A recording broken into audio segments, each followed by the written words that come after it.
It is I, Honest Dan Games, and here tonight we will be joined by the wonderful Kev Anderson, doing one of our Game Devs of Twitch interviews.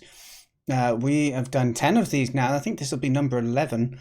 They've been going great, and each time it gives us a chance to learn a little bit more about what I consider a successful game dev on Twitch that utilizes the platform in some shape or form, and has then gone on to publish a game. And learning about, one, how they got into game dev, what is their story, two, what brought them to Twitch, and how is that impacting their kind of workflow and their attitude towards game dev.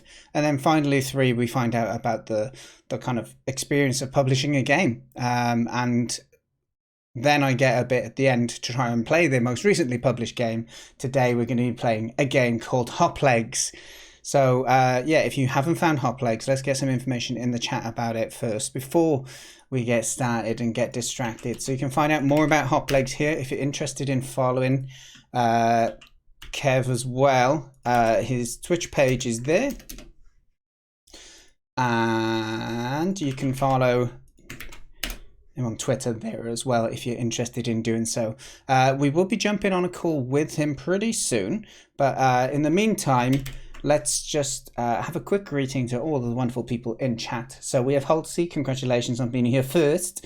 We have Anderson Kev himself. Hello, hello. Partly Atomic, hi. Spacey3D, hello. Benjo, always welcome. Outfrost, hi. So many lovely people. Nate the Sound Ninja, welcome along. Nice to have you here. We have Brainoid Games, the one and the only. And Softermints as well. Absentee for the last month, but he's back and he's ready.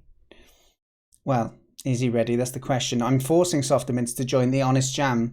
So if you're not aware, I'm running a game jam from the 4th of December onwards.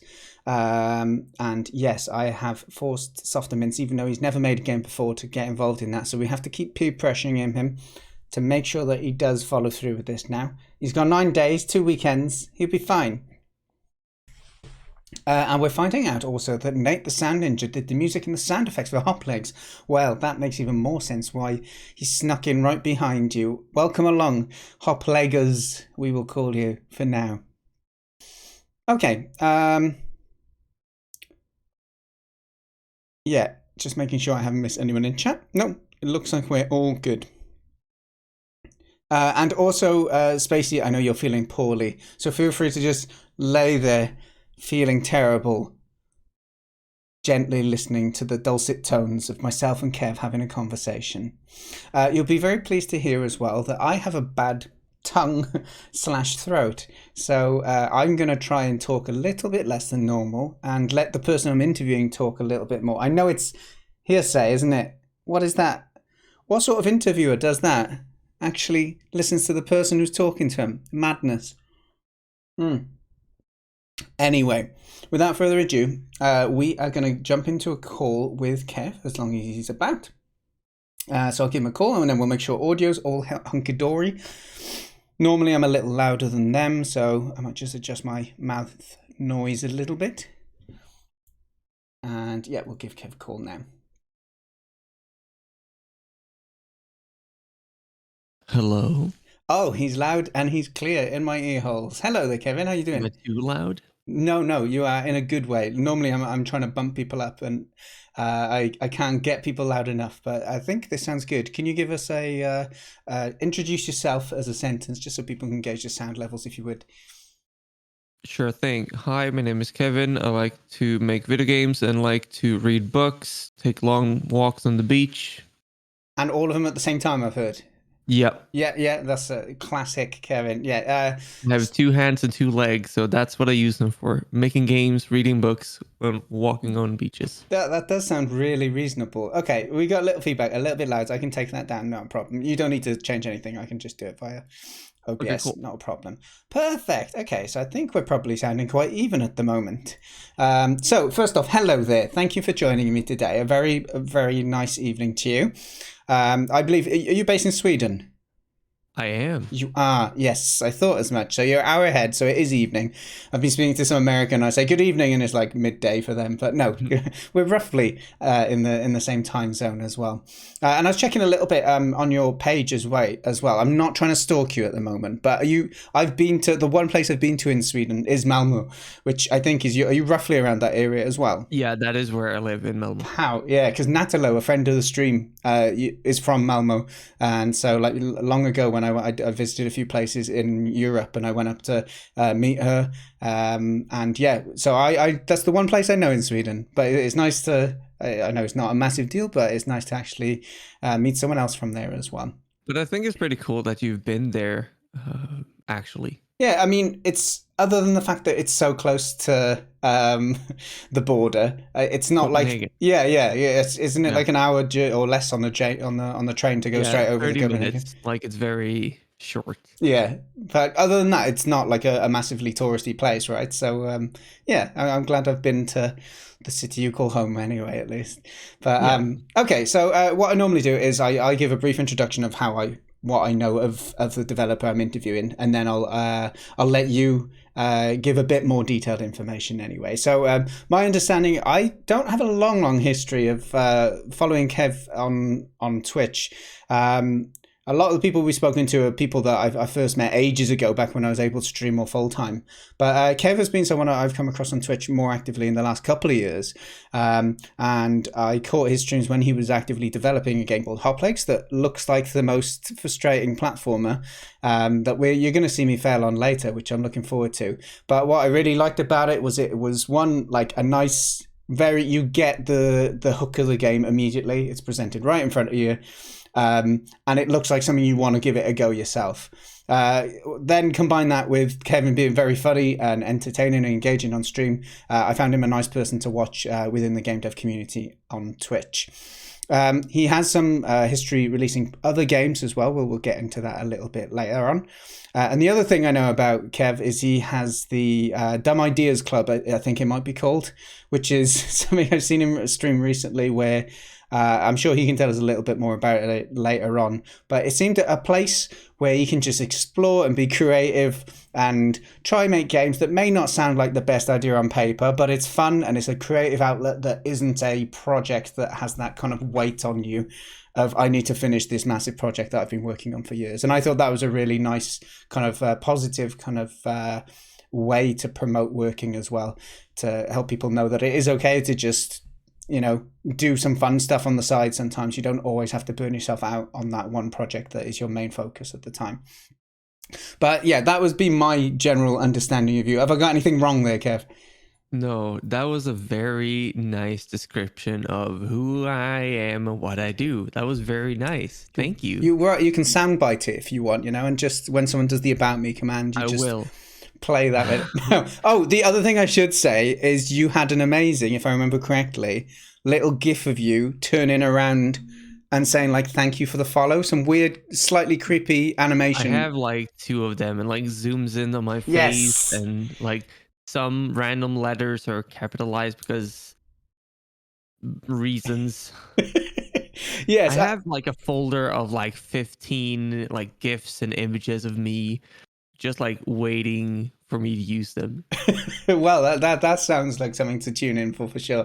Do you know what? You actually inspired me because as a joke, I think it was with the charity stream last year. I can't quite remember, but I've made my own little turnaround as if I wasn't expecting anyone there and say, "Oh, thanks for the follow."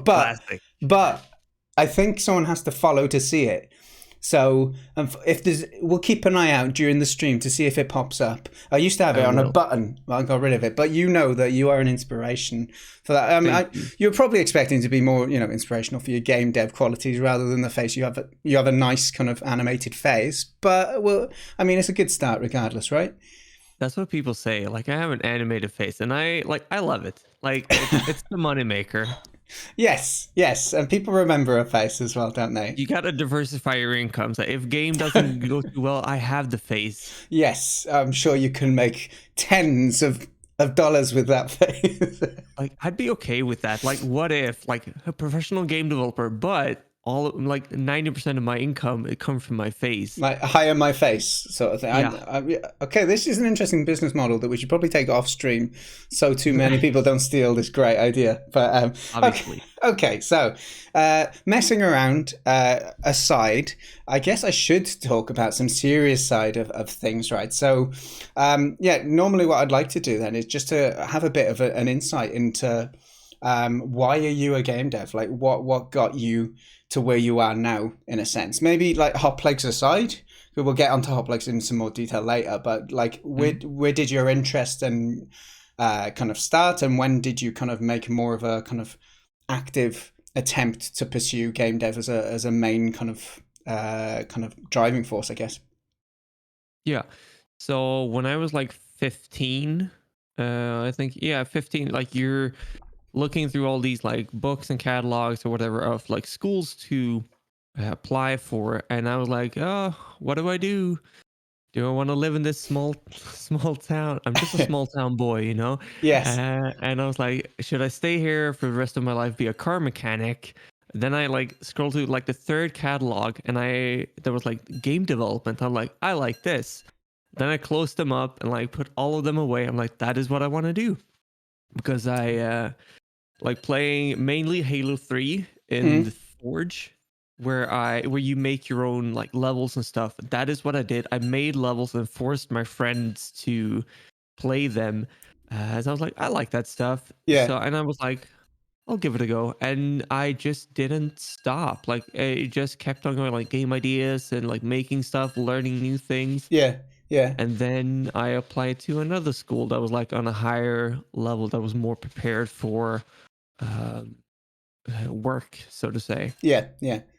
So is And I just well, kept going. with Forge, well, I'll let you continue in a sec. So Forge, is that just like a level editor sort of thing for Halo? Is it or? Yeah, it's like you can modify existing levels, Hmm. and one of the levels was almost completely empty, and that was used to make the crazy levels because you could do whatever you wanted Ah, because it was nice. mostly empty. Yeah, yeah, that's great. I often say that one of the things that my first kind of glimpse of Gunner game dev was using like Hammer, which was the old Half Life map Yeah, editor, and just being able to create stuff that something digital which looks like the games that you know and love. I think that's always a great kind of fire to light in someone.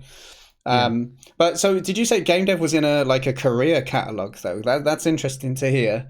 Yeah, that was very new. I was the second class. So there's 3 years in that school. Like I think it's called upper secondary school because you're like 16 to 18, 19, something Yeah, along we those have a lines. similar thing here, like sixth Yeah. form or college, we call it here, which is just those kind of 16 to 18 years. Yeah. So there was one class above me that was like the first one. So they were like the guinea pigs. We were the lesser guinea pigs in that sense. Yeah. But it was very good. No, well, it's really refreshing to hear actually that there are options. Do you mind me asking how old you are now? I just turned 28. 20. Oh, we should say yes. The interview might have happened 2 weeks ago if it hadn't have been Kev's 28th birthday. So Exactly. we let him have the night off, and he hung out with his puppers. He's got a new Yep. puppy. He's welcome to share a picture of that in or Nate if he's got any pictures of the doggo. I'm sure people won't mind seeing a picture of the doggo at some point during the stream. But yeah, I think so. You're 28, so this is talking around 10 years ago then. So, this kind Oh of decision shit. process Yeah, it then. must Yeah. be. Sorry to age shame you like that. It was more No, of but it must be a like 12, 13 years, something like that. well, it's really cool to see that game dev was an option back then because I'm thinking when I was back in school, it was kind of IT, which is Yeah. like using Microsoft products, like Word and Excel and PowerPoint to get those really cool transition effects. And the Yeah. kind of computer science was the only kind of that wasn't a subject in schools. It was only you specialize in a university level at that. Yeah. So yeah, it's really like I'm a bit older than yourself. I'm 35. But yeah, it's nice to see at least that it was an option because I know in the UK 12 years ago, game dev was not something that you would see in schools.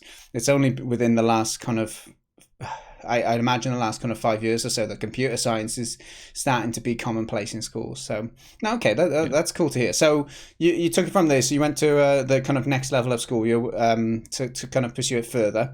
What Yeah. happened after that then?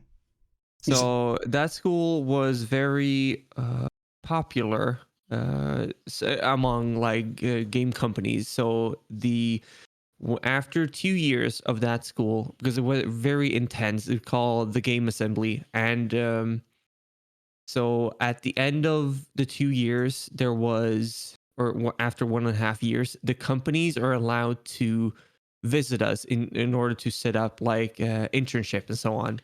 And there was like I think 44 companies that came to this event, Mm. uh, and it was like the biggest one in Sweden, like King, Dice, Massive, Oh wow. like Okay, it's big all of studios them.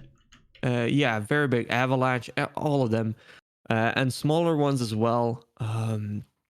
And so we talked to all of them. I even think what was it called? JGEX, Oh yeah, those made RuneScape. They yeah, came yeah. as well. They're based in the Uh, UK, I think they are. Or yeah, Jagex, some people say. I don't know the right way to say it, and Creative but Assembly was there as well at some year. So there was like it's a very big, the bigger companies or the companies in Sweden and like in Copenhagen, they are well aware of the Game Assembly. So they were there. We talked to them, and I talked to I talked to someone at King, and they thought it was very charming, and they're like, "Do you want to work at shit? What's it? Candy Crush? We could get you an oh, apartment Candy in Crush the." Saga. Wow.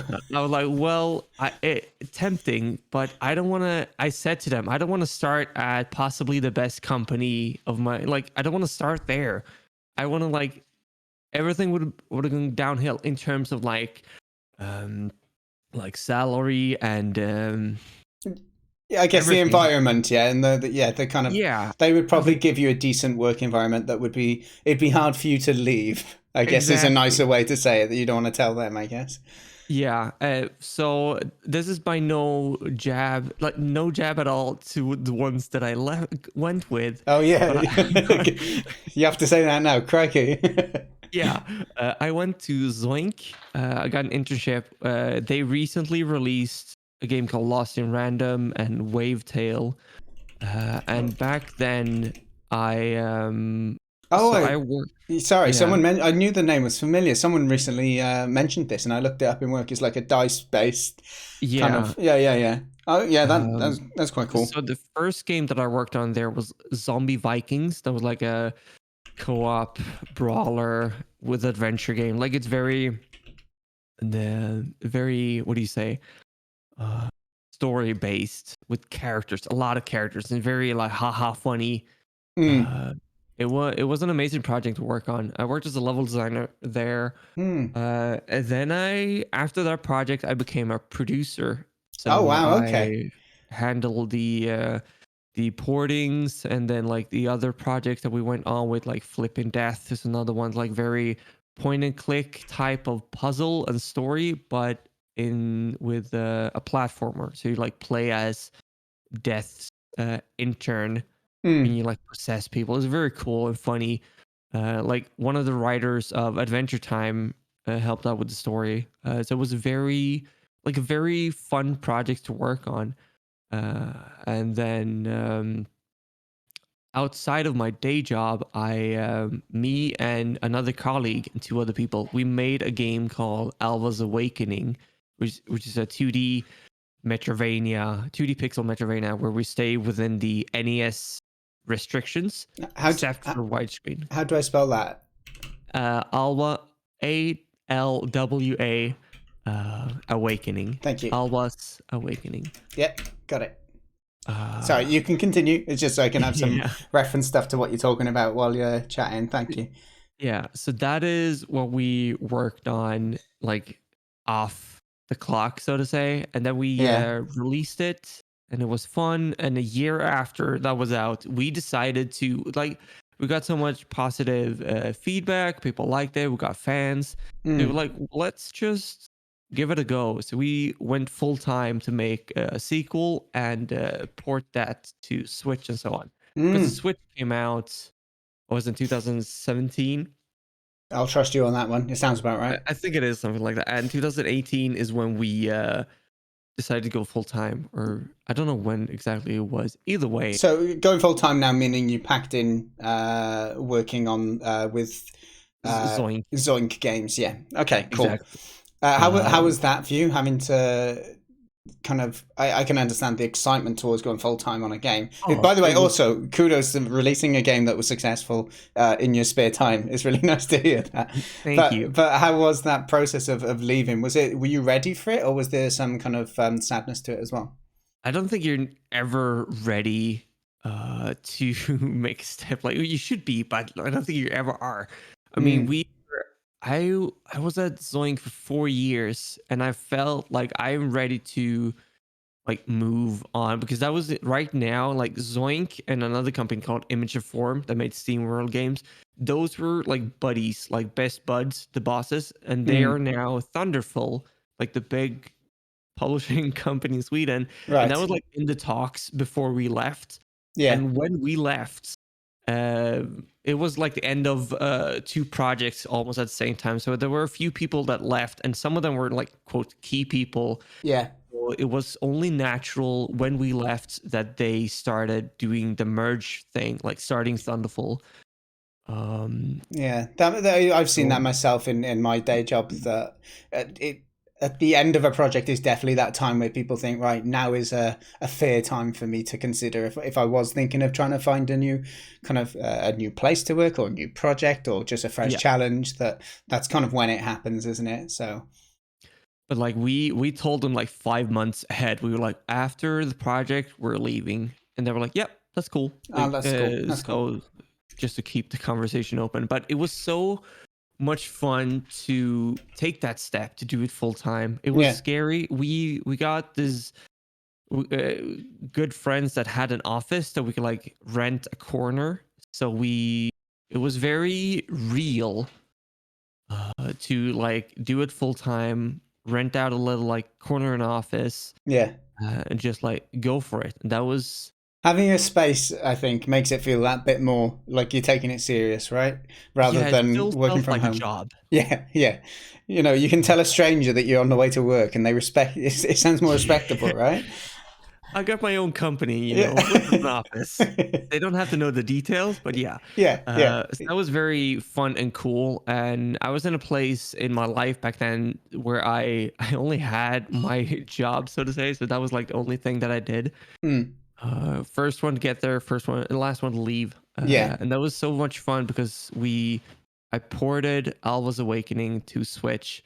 That was very exciting yeah, to do it because yeah. that was my first game that I ported to a console, so to say, as a programmer. Yeah, and Switch is a great call as well. I really think Switch is just such a. It's probably changing the landscape over time, but it was a completely like compared to Steam, a much less saturated market to try and get games onto, Yeah, and we tried to get on there when it was a gold mine, but yeah, we were still at Zoink and we like couldn't do it then. We could only release on Steam. yeah, Uh, yeah. so about I think we entered it a little bit after the gold mine era of Switch, but we knew friends that released during the gold mine, and they got the bag. Oh, If you really? can say that. Yeah.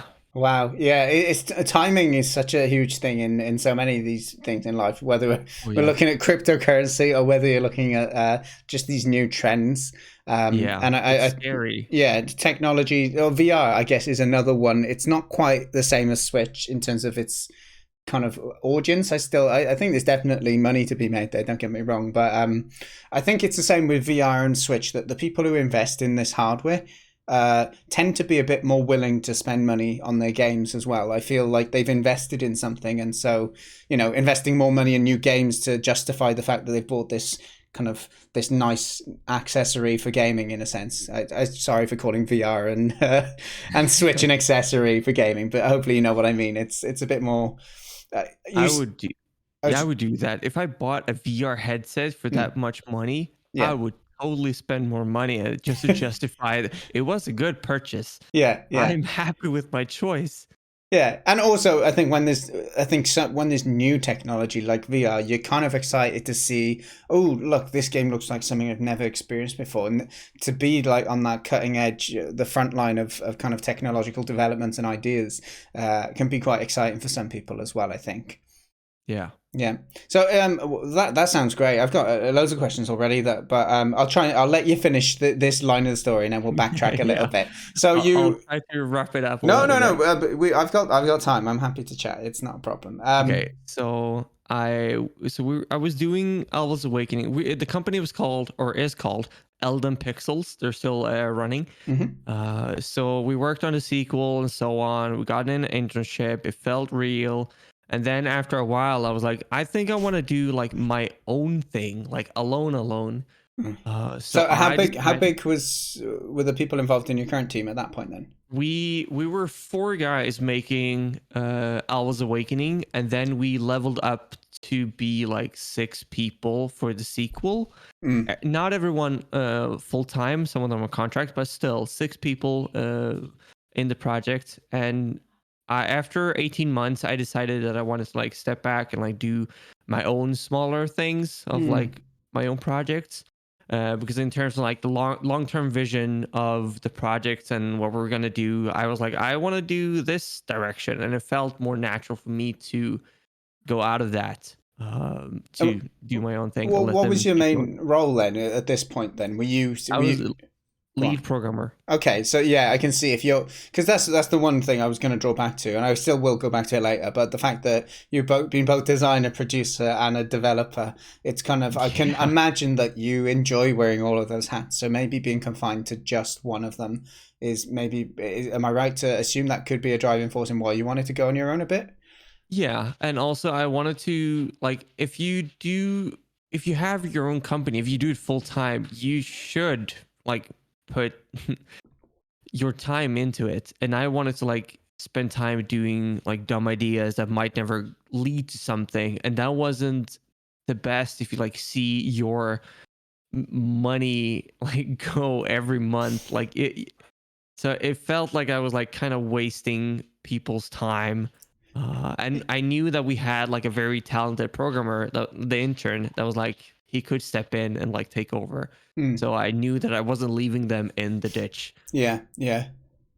So how was that process then? I guess I've asked you one, the transition from like an established company, I guess, to go to found your own little studio, and then from moving from that smaller studio to solo. What was that little jump like? Well, it sounds like I hate working with people. Now I that mean, I thought it, but I didn't say it. that's not entirely true. I do like working with people, but I do like smaller teams. Actually, like a handful of people. Like Alva's Awakening was sure it had its up and downs, but it was like the best project because we were like one artist, one programmer, one musician, one designer, and that so it felt very nice. We all had our thing, but I don't know. I like learning things, and I Mm, like exploring and like being what do you say?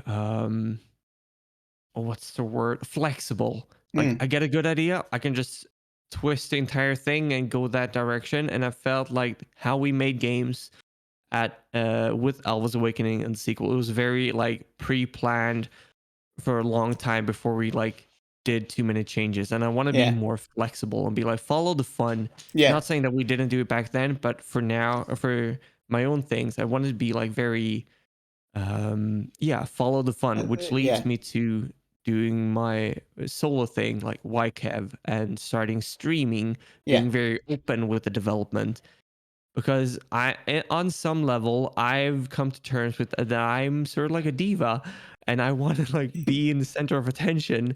Mm, So like streaming and tweeting a lot what I do from the earliest prototype is what I like to do. So, which in the chat, Holtzy is mentioning Dumb Ideas Club. yeah, indeed. That is what like that is like follow the fun, like trying dumb ideas that could work and be like, it didn't work. It worked. Mm. So that is where I'm at now. Just like making stuff, playing around, seeing if it's fun. Yeah, yeah. Well, I mean, to be honest, it sounds good because it gives you the tools to kind of have that rapid iteration without the.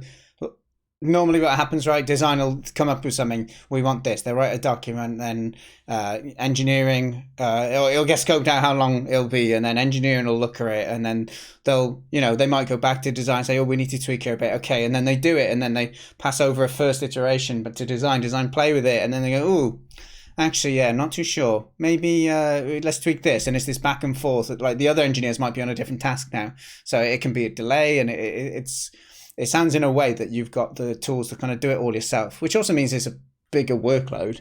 But ultimately, I think it really suits what you've described that you get out of game dev at the moment, which is the ability to follow the fun. And I think that's a really like important phrase for people to consider. It doesn't suit every project or every person, but I do think it's worth at least reflecting on, because I think so many people just commit to an idea and stick to it because they've started to it, that they can lose sight of what's actually fun. And then Yeah. when they get someone to play their game, they kind of want people to enjoy it because of their hard work rather than because they're having a good time, right? So, Exactly. And I feel like right now I want to be in a position where I sure one day I might want to make a management game or a simulation game, whatever, or RPG, but I feel like in a lot of those games or turn-based action combat where you need all of these systems to work before it could be fun. mm, And right now I'm in a position where, or in a phase, so to say, where I want it to be fun instantly. Like I could isolate everything and be like, this is one tiny thing, like the gameplay, core mechanic. Is that fun? yeah, Yes, it is. And then just build upon that. I think that's the phase where I'm in, and it suits the rapid prototyping that I like to do, and like yeah, dumb ideas club where I just like since I usually stream for like 4 hours yeah, every session, I'm mm, like, okay, I should have. The goal is often to have a tweetable thing, like a GIF, yeah, by the end of the stream, yeah. That's which it. gives me 4 hours. That's also like a good, in my opinion, I think that's a nice way to kind of approach it as well, because you're not just thinking about your stream, you're not just thinking about the programming or the kind of ideas, but you're also thinking about your growth and your impact on social media in a sense. Because as you said, one for the attention, it's fine. I mean, if you're creative, most creative people want people to appreciate their art or whichever way you want to describe it, right? So there's nothing wrong with that, but it's nice to include that in your thought process rather than just Yeah, like, oh, I've done something cool, I should actually share that, because that is one of the, we talked earlier about like timing and things like that. Social media is kind of the same thing. I feel that it can come from nowhere sometimes, that one thing you do on it might actually make a huge difference to your visibility, or even who knows of you, or opportunities might come and stuff. So I think exactly. putting yourself out there is definitely important. I think I don't. Do you, are you familiar with Quasi TV? Yeah, Yeah, so like Quasi is a wonderful example of like he got on TikTok really early, and yeah, I looked through his page the other day. He's got like 1.4 million followers or something it's on insane. TikTok, which is crazy. And like the guys were solid, and like Shotgun Families is a wonderful game. So I mean, there's definitely more than just being there at the right time that makes a difference. But it's he says how pivotal it was that he actually gave TikTok a go just as the game felt like it was failing and he wasn't really making enough money to live off of it. But the kind of growth he got from joining TikTok, well, it's a kind of relatively new thing, and it's a kind of a thriving environment to kind of get people interested in your games, at least. That was what it took for him to have success. So yeah, I think it's cool that you're considering, as much as you described yourself as a diva, I think it's not quite as superficial as that, and that there's some very well useful reasons for you doing that as well. Yeah, Well, okay, so you've been on a little bit of a journey to get to where you are then. So yeah. I'll try and roll back to some of the questions I found interesting. So some of the points that I wanted to ask about, sorry, that I found interesting. So first, what was your like course called? Was it like a programming course, or was it an all rounder game development course? No, it was so when I was upper secondary school, that was like a game developer class. Like it was a mixture of like doing some art, doing some programming. And then I had some level design tasks, so was catered more to that. Mm. But then at the game assembly, where I found my internship, or through that I found my internship, it was a level designer. Right. So I Okay. went for class for 2 years for level design. Right. Okay. Cool. So the code, but you did you find yourself a little bit of a rarity that you're a level designer who could code as well? I actually like sure before in upper secondary school I did some coding in Construct too, Ah, yes, I know construct. to get things going and to like understand the logic behind things, like how Mm. to think. But it wasn't until the game assembly, like my first year of being a level designer or student, I started learning Unity in order to, because in that school the programmers write their own engine and it's very intense, Mm. but they learn so much in Yeah. a way. So they had like they could add Lua support, which is like a scripting language Hmm. where so we could help them out, so to say. And I wanted to do that because I know that they were very, very stressed. Yeah. So I Yeah. learned to code in order to help them a little bit. Mm. But then I was like, well, because back then me and my girlfriend lived in different cities, so I was alone when I got home and I didn't like have anything else to do, so I was like, I might as well code. So I kept doing that, like did smaller prototype, like weekend prototypes, like how do I make an Angry Birds clone, like how do I Yeah. just fire something away in shitty art, but it was like the mechanics, like how does it work. Yeah. Yeah. And that's how it like started, just never stopped. Well, it's cool. Good on you for taking the kind of intuition to do that. And I think it is definitely. I personally have noticed that in life, the times where you have time, where you're not like you're not shared responsibility with either children, family, partners, whatever it is where you can be really selfish. And sometimes you can use that selfishness to really like push yourself to kind of grow professionally or kind of creatively, whichever way you want to look at it, and that's really great. But there's also been times in my life where I've used that time to kind of completely laze and waste time on games and stuff as well. And it's important, obviously, or there's no right answer. People do it in different ways, but I think it's nice to hear that you, like you said, with work as well. You threw yourself at work. And I wouldn't be an advocate for people to like work extra hours without pay and all of that jazz. But I think it does show that having that hunger and a bit of a real kind of drive to learn more and to kind of get better and to be good at what you do can make a big difference in how likely you are to kind of keep going in that direction. So yeah, you come off of someone who has been pretty focused on getting to your destination, if I may say so, Kev. Yeah, I've been very focused on like being the best that I could be and surround myself with people that are better than me. Like as I was like a student, I was around these great programmers that learned a lot and they could like help me out to how to do it. And as I was at Zoink, I was around a good friend of mine that was an amazing designer that he and I bounced ideas back and forth, and I kind of understood like how he was thinking and like comparing it to how I was thinking. It's just so very cool. And there was a programmer there as well that helped out a lot. Uh, so I got the best of both worlds. Mm, Or back then, be like designer, programmer, and just like figure things out and just how to like think and trick the player and everything yeah. like that. I think it's useful because, when I went to university, I didn't do a game dev degree. I did just a AI computer science degree. So we didn't really have a game dev kind of perspective to it. But I felt like I kind of just went into game dev only from a coding point of view. I've never had any formal education or proper education on design and or any elements of the kind of non-coding side of stuff. I've just had to kind of guess my way around with that. And I think that is probably one benefit of going to do some of these courses these days do give you a bit of a more of a whole view of all elements of it. Because even if you are primarily a coder, for example, it still definitely can help to have an eye for things and to kind of understand the processes other people need to go through to make sure that you're doing working in a way that complements the way that other people work as well. Yeah. But so, what about the producing? Was when you said producing, you also did mention that you were doing some porting stuff. So were you actually, because the producers I know, a lot of their time is like meetings, organization, making sure that they're on track, breaking down tasks, getting the right people onto work, making sure people get help and that. Was yours more hands on? You were still kind of involved in the project, or was it similar to what I described?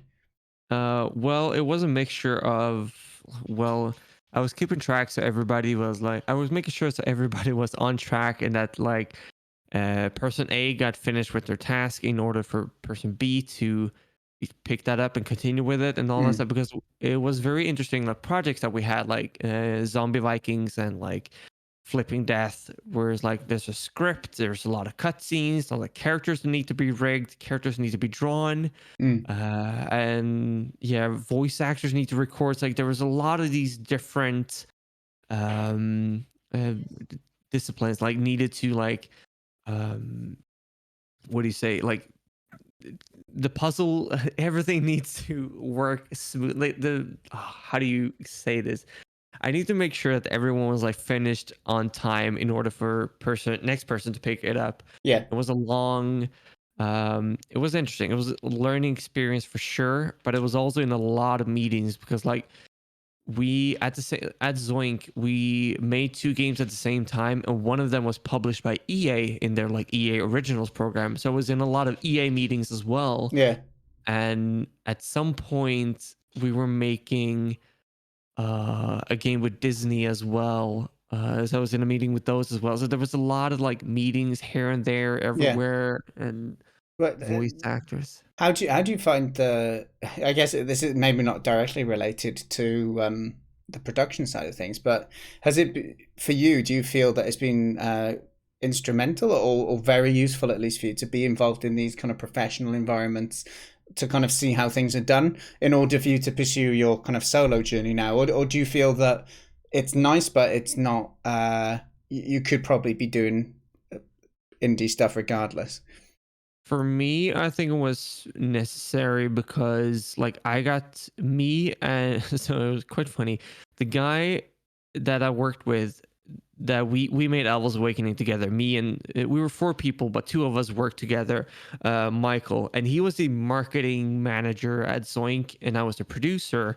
So we collaborate a lot on the like getting the build up on the platform, developer platform. So if we were releasing a game on PlayStation 4, we were in Sony's back end and like uploading the build, making sure that all the text and everything was finished and like sending it out to their QA team and everything like that. So I learned a lot about the back end and making sure that the localization process went smooth and like sending builds off to QA, which is not something I do now that I'm indie. I do the QA myself, or now that I'm with Aurora Punks, they do it. But in terms of like all of the different process and like how to like, since I collaborate a lot with Michael, the marketing manager, and sending out emails to like reviewers and content creators and all that. So I was a part of the process in all of it and like thinking about budget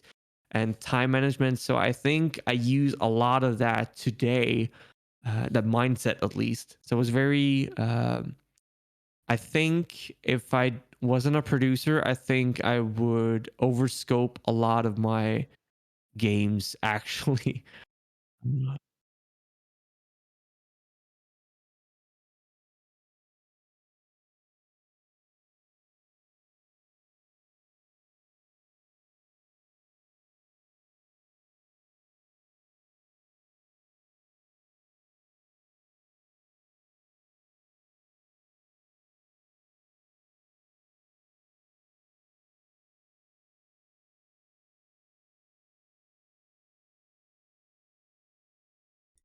I realised my audio on stream was muted for the last minute, 30 seconds.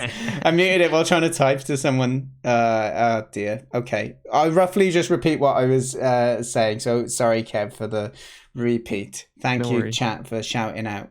So, yeah, I was just talking about the concept really that it sounds really important that Kev has had industry experience there, and I can really understand how seeing other people do their work and actually being involved in that process gives you that kind of perspective.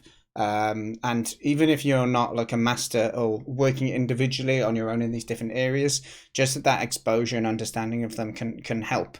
And then I went on to say that uh, rhetorically, if I was to ask Kev, do you recommend people go and get a job in industry first to gain that experience before going solo? Then it's a little, really, it's a bit of a privileged situation. It's not very easy to just go and get a job in industry, right? And especially to have an opportunity to work in production, in level design, and as a coder. So it's not as easy as that, obviously, but it is nice to see how beneficial it was for you.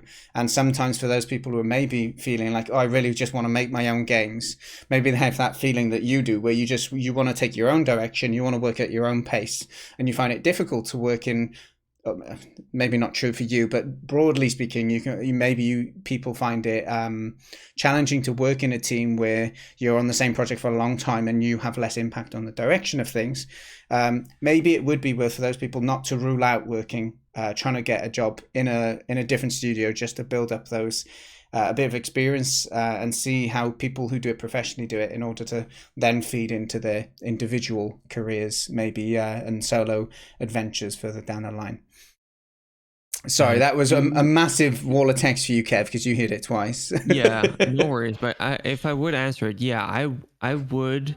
If you're able to, I would suggest taking a job in the industry to just get the experience and be part of a release and like a commercial release and the process of like making games. Like if you're able to add an indie studio, like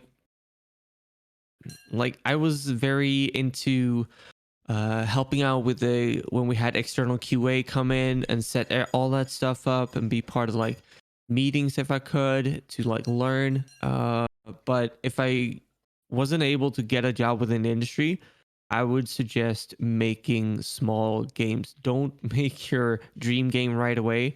Make small games so you know about the process because like I I've seen people spend 7 years on their dream game and then the controller support doesn't work or the save file gets corrupted and stuff like that. And you want to make those mistakes very like by small games. Like, Yes. so, I mean, that would be horrible if you spend that many years and be like, I tripped on the finish line. Yeah, no, I agree. I agree. As much as they may learn in those 7 years, at the Oh, same totally. time, yeah, I think giving yourself a chance to fall over more often. It's like doing a hurdles race, right? But instead of having the hurdle every 10 meters, you're having it every 1,000 meters. Like Yeah. you're not gonna be able to practice uh, or master the hurdles as quick if you can't practice jumping over them and inevitably falling a few times on the way. Yeah. Look at that track and field reference. We're athletes here, right? Right, There we go. gamers? Yeah, get your sweatbands on. We're having game dev chats. Okay, cool. There was a question in chat. I have a few more I wanted to ask as well, but we'll go with the chat question. So, Yeah. do you, dearest Kev, do you participate in game jams? And what is your opinion on those, if so? I don't participate in game jams as often as I want. I have, so here's the thing. Oh, it's gonna sound very weird, but I like to participate in game jams with people I vibe with. I don't like to do it with randoms because I'm afraid of wasting time. Mm, So when I work, I've had my best game jams with my friend called Connie. And I know that me and Connie, if the game jam is 2 days, maybe 3 days, we like to finish the game, so to say, the first day. So you're able to finish it, and then the next day you can just polish it, don't rush it, and then you're like, "Are we done? Yeah, we're done." And then it's over. And like healthy sleep cycle. Like I yeah. don't like to stay up late. I go to bed around 10 and then wake up around 5 a.m. I'm like a 65 plus mentally. Um, I do 10:30 and I get up at 6. Well, that used to be my habit. Then my wife moved in with me, and it's been a bit of a mess since. But anyway, yeah, no, I can imagine. it's definitely something that I think structure is good for these things. Yeah, but the thing is, yeah, so finished on the first day. Yeah, so that is like make a very small game, very Yeah, tiny, tiny game. scope, my man. Yeah, Yeah, scope management is like your best friend. And like make one level of the game. If the game has levels, like yeah, just make one. Like there's no need to have 10. You can have one, possibly two. And but yeah, I do like to participate in game jam, if but it's also is always like something that comes up, so I don't have time to do it. yeah. That's the sad part. Yeah, Because it takes time. It takes time, definitely. I ended up stopping. I didn't. I'd approach them differently to you in the sense that I would kind of do 16-hour days on it, and then go to sleep and get up and do another kind of long day on it over 3 weekends. And I work with Brainoid Games quite often because we, as you say, vibe together. We kind yeah, of work in the same way. But the downside is it is absolutely consuming, and I end up needing like a day off of work the day afterwards. And other things we've had is we scope so large that we don't quite get to finish it. So then we'll do extra work the following week just to kind of wrap it up in a nice post jam version, so we can say, look, we're happy we managed to do this in a short amount of time, and we can look back on it then and feel good about it. However, every after every jam we always say, or I always say, Brainoid loves the big scope, but I was saying, why don't we just do a small thing we can finish on the first day, exactly what you described. Yet we still have never come close to anything like like a month that. ago, I did a game jam with my friend Connie, and we worked 16 hours each. It was two. It was during daytime at work, so it was a internal game jam. Mm, We just worked during the day. That was it. mm. Uh, and it was good. I liked it.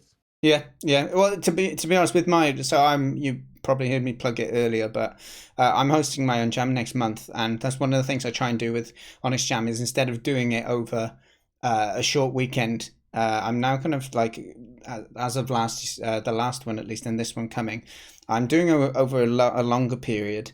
So I'm doing it over 9 days with the idea that you still do 3 days worth of work, but just to try and help people approach it in a healthier way, so they don't feel like, oh, I've got a family so I can't do it, or I've got a busy week at work so I can't get involved, or I've got plans, I'm going out for a meal with someone on the Saturday. Then that, some people don't do a jam because they can't do half a day on the weekend, for example. Yeah. So I'm trying to promote a bit more of a kind of a non-cram attitude to a game jam, where you just do as much as you want to do, but I kind of promote not using the whole 9 days to do stuff. And I think for me, I enjoyed the last one. It was a lot less stressful, for sure. And hopefully it gives people a chance to be have a bit of an outlet anyway, in a way that is less kind of that stress that can come with game jams anyway. Yeah, I think that's really good. So basically, you do like jams, but you prefer it to be something that it's a good kind of group of people to be doing it with, either taking part with or other people compete in, so that you feel like it is a good use of your time. And I can relate to that, the good use of time thing. It's difficult, isn't it? I think if you've got so many projects you want to do and so much ideas that you want to explore, I think it's very easy to feel like you need to choose.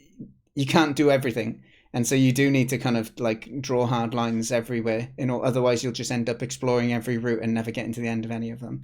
Yeah, So, because I've been at game jams, not participating, just hanging out, working on my own stuff. Where a friend of mine worked a little bit with some random, some people he knew, some people that were random, mm, and like the programmer was a very angry guy, and he like complained and like was very upset that it didn't quite work out. Like he was trying to fix this one thing, and they could have moved on, and it felt like I don't want to be stuck like that. So yeah, I'm a little bit afraid to work with randoms. Yeah, with that said, I haven't, yeah, only once or twice I think I've worked with random people, and that was in a global game jam, like a physical jam where you're encouraged to like Yeah, this mingle was with also a people. global game Yeah, jam that I yeah. was referring to. But other ones, I clutched to my safety net of Spacey 3D, like an artist in the community who does some wonderful stuff for some of our games. I've done some stuff with Alicia. I've done stuff with my brother before, who did some a couple of drawings for a game jam. I've done stuff with Brainoid,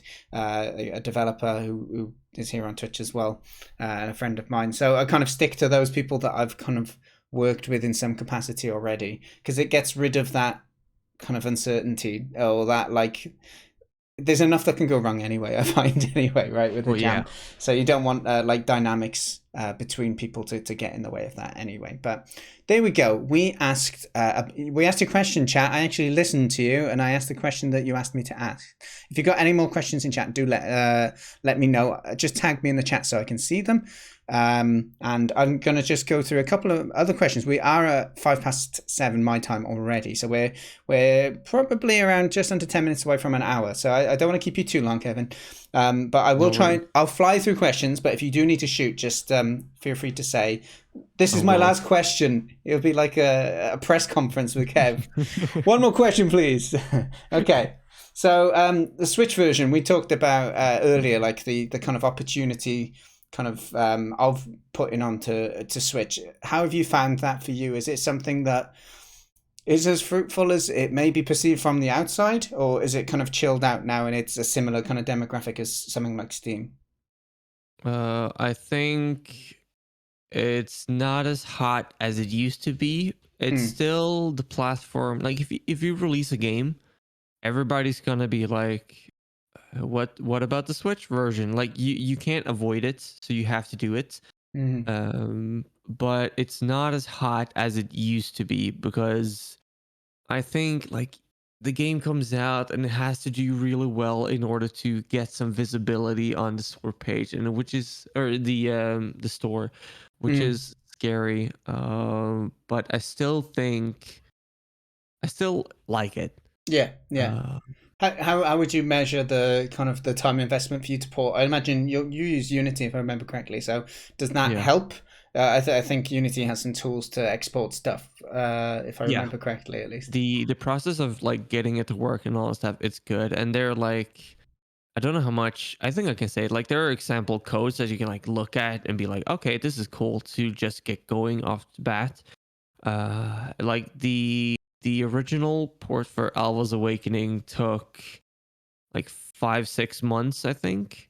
Hmm. And like now that I've been doing it, I think Hoplegs was my fourth Switch game, and so Hoplegs ports just to get it release ready. Sure, there was some final bugs, but in overall 3 weeks, Wow. because I've Okay. been Yeah. preparing so much like over the years of like how to structure everything. Yeah. Yeah. Uh, If you've done that art. process, you kind of embed that into your processes moving forward, right? Yeah, it's not like I know how to like prepare certain things for the main menu because like it's easier to set up like which controller that is active and all that stuff. It's things that you learn along the way. Yeah. Yeah. Uh, but I think sure, the Switch isn't as powerful as you always want it to be. Like I Hmm. had to rewrite the outline shader for Hoplegs in order for it to work.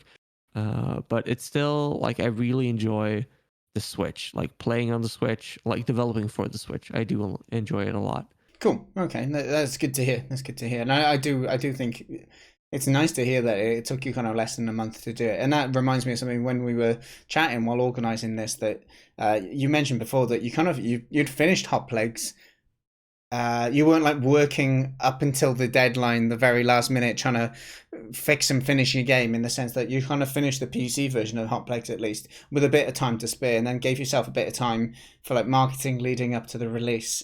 And Yeah. I guess that kind of goes with your attitude you displayed for game jams in a way, right? That having a kind of structure and not trying to put that pressure on the finish line is Yeah. probably a good idea. But so this leads us on to talking about Aurora Punks then. So you were YKev, like a single entity to begin with. Do you want to tell us a little bit more about Aurora Punks, and I guess how you came to know of them, and what kind of role they play in your game development now? Yeah. So Aurora Punks is on paper, yes, it's a company, a game development company, or publisher or whatever you want to call it, but it's sort of like a game collective. So within Aurora Punks, they what do you say? Like they buy indie companies. So like they take you in and you make your own thing in there and then release it through Aurora Punks. So it's like imagine getting a job at a company, but you make your own games. That's Yes. more or less what it is. Okay. Uh, I mean, one, that sounds, when you pitch it like that, it sounds really good. Does it come with the securities of a job though, or is it more of it's like a working relationship where you're not getting like monthly salary, or I don't know if you have healthcare or whatever, like we don't in the UK, but it's, you may not get all of those kind of job perks, but you have a kind of working relationship where it's beneficial for both. yeah, Which one of so those is closest? like I have a monthly salary, so no matter how my games sell, if they flops, if they become a hit, I get my salary.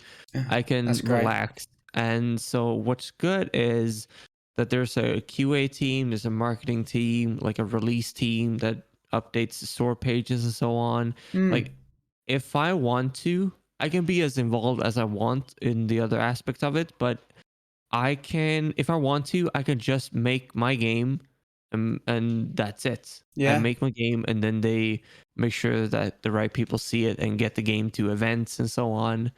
I don't have to contact anybody. I just make the game and be like, here it is. I mean, that sounds pretty cool. To be honest, I wasn't even aware that there were opportunities like this. Because it does sound good from an indie point of view. Because that's one of the things with indie, or the typical things with indie at least, is that you're working on a game for 2 years, and in that time, one, you're getting no money if you're doing it full time, and then secondly, you're hoping it sells to claw some of that time and money investment that you've put into it already. Whereas this way is giving you that kind of bit of a security while still having a lot of the freedoms, at least to kind of still live that life or that way of working, at least. Yeah, because like right now, if I didn't join Aurora Punks and Hoplegs was a Hmm. major hit, if it was a major hit, and I got loads of money, I would probably still portion it out as a normal salary to myself. So if you look at it, you can look at it from a perspective where it's like I had a hit and just keep making games.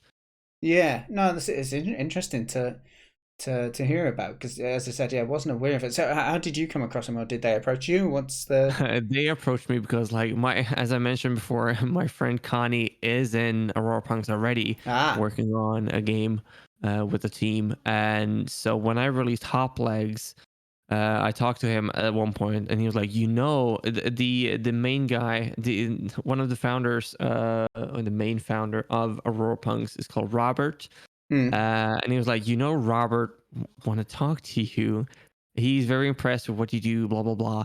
And I'm like, sure, I can talk to him. Hmm. And then he was very charming, and one thing led to another. And YKev is now a part of Aurora Punks. So, did you go into it thinking you kind of want this, or was it more of a I don't think, but I'll see. I'll see what it happens. Yeah. When I started talking, I was like, I don't want to, like, on paper, I sold my company to them. I was like, Yeah. I'm never doing that because the company is so attached to me. Like, it's like 60% of my name, like Kev.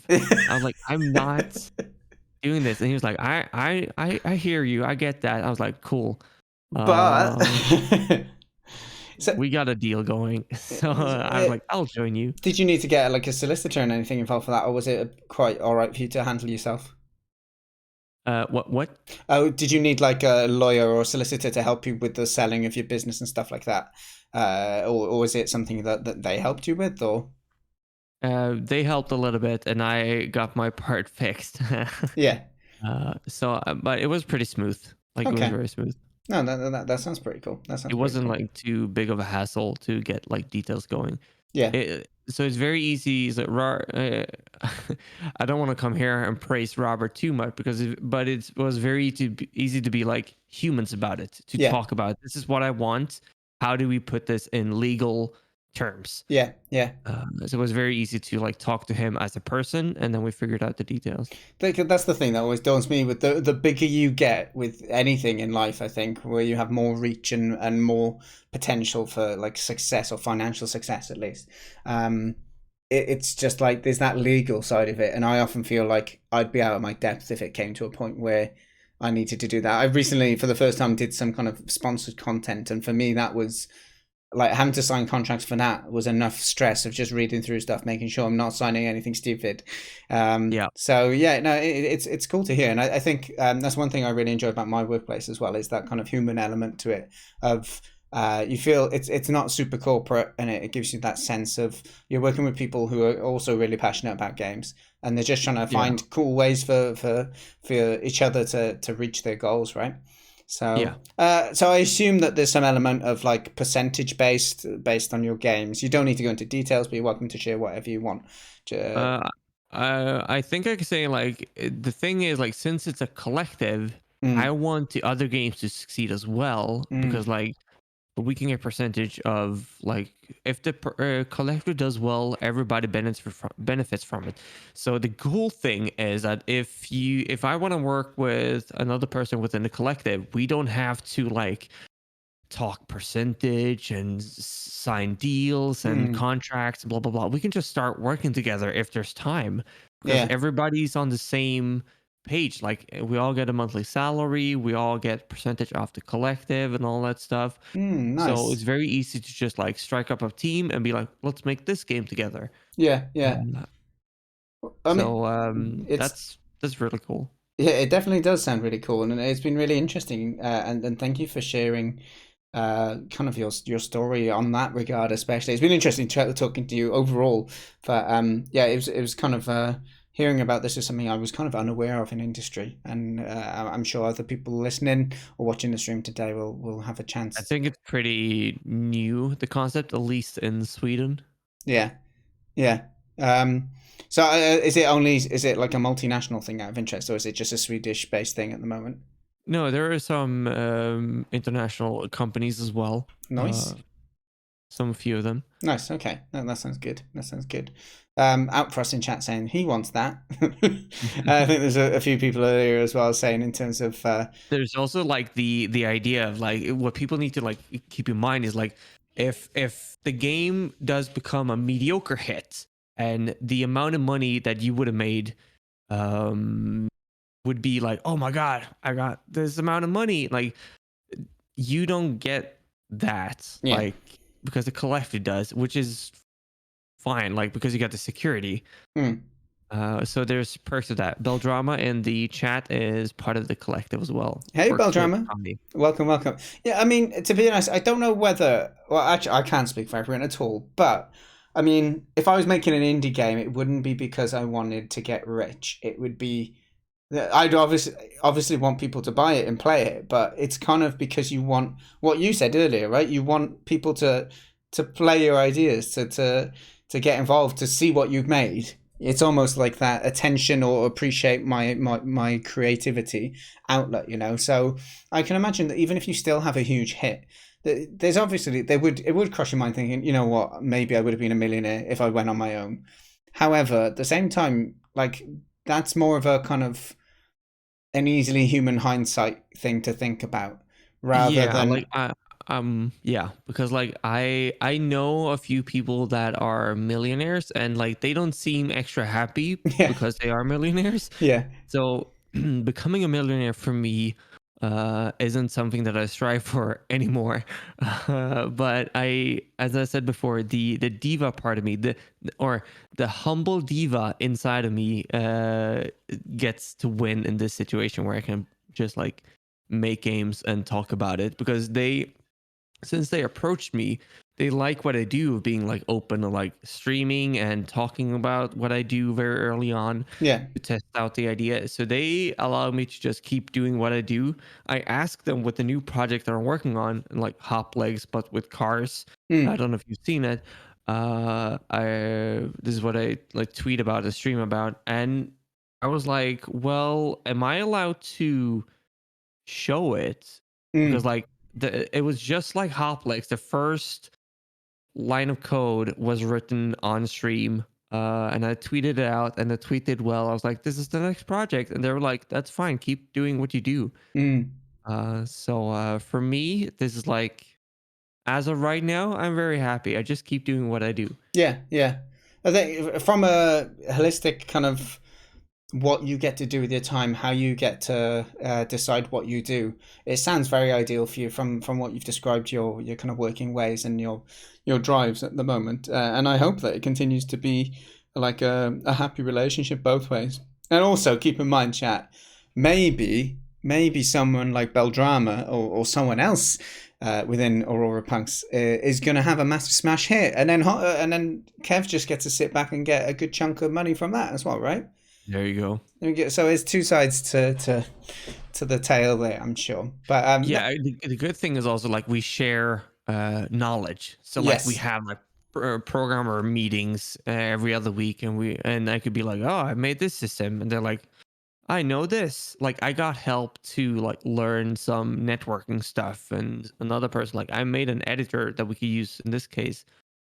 So it's yeah. very good to like share knowledge and tools and whatever. Yeah, I think that is definitely really cool. Like I've working with other professionals since I got a job in industry.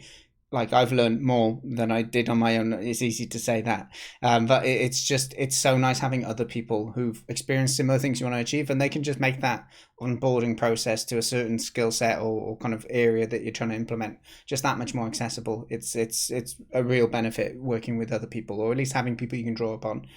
I guess Yeah. since you're all into that collective, like code and that you make, you can kind of potentially you can share code without there being like worries of ownership. I like maybe this is probably isn't the right place for the discussion now, so we won't go into it. I just like some of the thoughts across my mind. Then is like, how does it work with like your own personal projects? Are you ever able to work on a? Is all the code you make essentially owned by Aurora Punks then in a way? So I've actually asked them, or asked the boss, Robert. I was like, "Hey, I throw out a lot of ideas. Some of them are good, some of them are bad. And ever since I started coding my own games in 2013, I have some of those ideas still lying around, just waiting for me to be like, maybe it's time." hmm, And I was like, "What if I'm not there in like 5 years, and I have made a prototype that I just kept laying there for hmm, like 10 years and then pick it up? Are you gonna come after me?" And I'm like, "No." Like the projects that they invest in, like they own, so to say. yeah. So if I do something off the clock and be like, "Yeah, maybe not now, I'll just leave it as it is," Hmm. then it's fine. Yeah, It's only when I like introduce it to the collective, be like, "This is the next thing, you guys." yeah, yeah. It's a tricky. I'm asking just purely out of curiosity because I know how careful you got to be in a professional environment. Like I know if I work on something in work, it's tricky sometimes because you figure out or you see a really great way to solve a problem, but then I've got to be very cautious using that in my own personal life. Then, especially since I stream, to say, oh, we could do this cool system, and if it's something that someone in work has implemented, I don't own that code. Then it's a really obviously you can't like own code concepts sometimes it's a bit of a gray area, right? But it's something Yeah. that I've always got to be very aware of. So it's nice to hear that there's obviously going to be some elements of that, but it's also nice to hear that it just sounds a bit like a just normal people doing what's the right thing to do. Yeah, that's the So thing. Like, it feels like I'm working with people, like that I can talk to and be like, "This is what I feel. This is how I see it." They're like, "Yep, cool." yeah, yeah, So it's so far it's really good. yeah, it makes a good difference. Yeah, sorry, I've grilled you on that for ages. It's just something No I've worries. personally found really interesting as well. Of course, it's new, so Yeah. of course. No, and for people at home as well, thinking, "Oh, I want that." Keep in mind, the first 40 minutes of this conversation was talking about all of the effort and experience that Kev has kind of put in and gained, and that makes him someone who would want to be approached by a company who doing things like this. They may go and pick up people, random people with no track record too. Don't get me wrong, but yeah, I think just as a disclaimer. I still work really hard because this stuff isn't it's not going to be as much as it's a new concept. I think companies that are doing this well would probably look for some form of track record or kind of a very strong portfolio in order to invest in someone in this way. So yeah, but hey, who knows if it opens the gate to people to do game dev as a job, even without any experience, then that would be nice, because that's one of the trickiest things I keep seeing is people saying that, how am I meant to apply for this job in game dev where they ask for 2 years experience in an entry level role. And it's, yeah, you're right, it's not a kind of fair industry to get in at the moment. It So is very tricky. And like how I got in is like an internship that lasted 7 months. yeah. So like then you were able to, as an intern, uh, become as like become valuable, so they couldn't get rid of you. I was Yes. the Yeah, that's a good phrase. level designer, and then I became the producer. So like they couldn't get rid. They it would be stupid for them to get rid of me.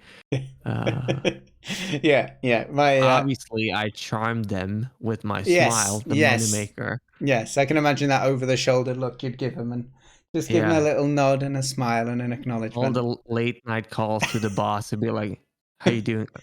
Did you sleep well?" Just wanted to check in with you. You go, how are you? He Yeah. goes, I'm fine. No, no, no. How are you? And you tap him on his little nose, and then yeah, Yeah, charmed. boop. Yeah. Perfect. Oh, sorry, I've been ignoring chat a bit. So, chat on these interview streams, I do try and not interrupt Kev or whoever I'm talking to. So it's not that I don't appreciate the chat. I do. It's very nice to have people interested and chatting away. But yeah, thanks for being patient while I come back to chat a little late as well. So yeah, Beldrama, welcome along. We have Drew Van Camp. I haven't seen you for ages, Drew. How you doing? You were saying it's like a class project where one or two do most of the work and everyone gets the same grade.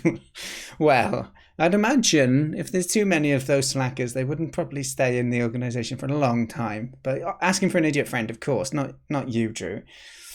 And yeah, Alpha was saying earlier, I don't give a monkeys about big cash. I just want to do cool ship. Yeah, which is, I think a lot of game devs would feel that if they can just get a stable wage doing what they want to dev, then that sounds a really, really enticing kind of career for those. Partly was saying, unfortunately, in an indie context, the bar for getting rich is paying rent. Yes. Well, unless you're one of the edge cases, right? Or the outliers who happen to have that kind of big booming success from out of their own basement, or whatever term you want to use for it. Nate, you said a few things during the chat. I have read them, by the way. Apologies that I haven't read them out and responded to them. Get on TikTok. Yeah, I saw you mention earlier that you want to get on there and do stuff. Just do it. I actually did my first TikTok the other day purely because last charity stream back in last December, it was one of my goals that I would go on TikTok because Did you dance? I know I didn't. I did an Unreal base because I realized they do game Same. dev on there, so it's fine. I don't have to do silly dances and that now. But Same. yes, that's what they wanted me to do. But there was no contract. It just said Dan goes on TikTok, so it's fine. I've not lied. Uh, but yeah, I think as much as I don't really respect or like the content on the platform, I think the platform can be a valuable thing as well. So why not? If you're thinking about doing it, give it a go. Nate, you're also saying that my thing is that as long as I can pay my rent and bills, I'm happy. It's a matter of temporarily becoming rich so that I have financial cushion for dry seasons. That's what I'm. Yes, yeah, definitely. I think that is a thing as well, isn't it? That if you're purely doing indie, then you don't get paid every month. You get paid every couple of years, say, and that's a bit more difficult then. Drew also trolling us saying, how do I trick a bunch of more talented people to let me into the collective and never kick me out? You'll have a word with Kev after stream if you want, Drew. Yeah, Drew, slide into my DMs. I know Drew from before, so I've seen he's a Drew friend. stream a few times, Yeah. and yeah, we caught him. He's been in my stream a few times, but it's been a while. It's been a while. If I remember, you were working on like a kind of futuristic retro-y. I said futuristic and retro. That's two kind of That game is contradicting. out. It's out now, is it? Yeah, Bravo. drop a link to it in chat. I didn't know that it'd come out. Just to say, DJ CZ as well said, true. Kev's smile is charming. Well, I think we all knew that, but it's good to get it down in writing, isn't it? Right, I think we're mostly caught up. Oh, Softerman saying that he wants to be lazy and just get paid anyway. It doesn't work that way very often, Softermints. You can't just get given success often. But cool. Yeah, drop a link to it, Drew. I give you permission to do so. Okay, so with time in mind, I think I did have a few more things that I was going to drop, but we will try and wrap it up here. The one thing I did want to drop into chat that I think was really cool was Kev shared this tweet with me earlier, which is about the accessibility in Hoplegs, and that he's added a bunch of different things. I'll play this video. Can I full screen it? I can. About accessibility in games. We're going to be raising money for Special Effect during the Honest Jam 3, which is about making games accessible to people who are severely disabled, to give them quality of life or some escapism or just leisure. And so accessibility is a topic that it shouldn't be an afterthought. It's something that if we can think about it as part of our game dev, it's probably going to make us better game developers as well. So it's really nice to see when I mentioned it very briefly, or I said something that prompted it in a chat with Kev earlier, and then he linked me this tweet he made, which kind of showcases the different accessibility options they've done. Oh, I think it's because I said I'm terrible at games. He said, don't worry, there's accessibility options. So it's kind of roasting me, but it's fine. Nobody used them. Like nobody. I'm like, I'm Oh, bad at really? games. I'm like, you can use these. I won't. I'll give you telemetry, some data. Don't you worry, mate. I'll put them all on there. Good. No, but yeah. So I just wanted to kind of credit this and hope that other people, even if no one uses them, when someone does need them, you're going to make a huge difference to someone, and that person may go on to tell people in their network of people about it, and it may help. It may be beneficial to you, not just them as well. But I think it's definitely something to think about when making games, even if it's not a AAA game. It's something to keep in mind. But right, bro, Kevin, it's been really nice to talk to you. Thank you for having me. No, not a problem, not a problem. What's your stream schedule at the moment? If anyone does want to try and catch you, I stream on Thursday evenings at like 6 p.m. Central European time. What's it called? yeah, I should get back to streaming Tuesdays and Wednesdays. No, Tuesdays and Thursdays. Uh, but right now we're just waiting for the puppy to be less of a pain in the evening. yeah. I don't think you've heard too much today, but he's a handful. I heard a little bit of clanging in the background at one point. Yeah. I thought it's either someone making food in the kitchen or it's a doggo, and I was like, it's fine. But other than that, it's been silent. He's been a good boy. Well, the microphone is better, so Okay, he hasn't been a good boy, but we haven't heard about it. By the way, it does look like Franca's. I realised when someone did the little Franca's emote in chat. Well, we had the picture of your puppers up. Let's get it back up on the screen there. I mean, from a cursory glance, at least, you've got an emote already for your doggo, by the looks of it, yeah. right? So that was the reason of you getting the dog, right? For a emote.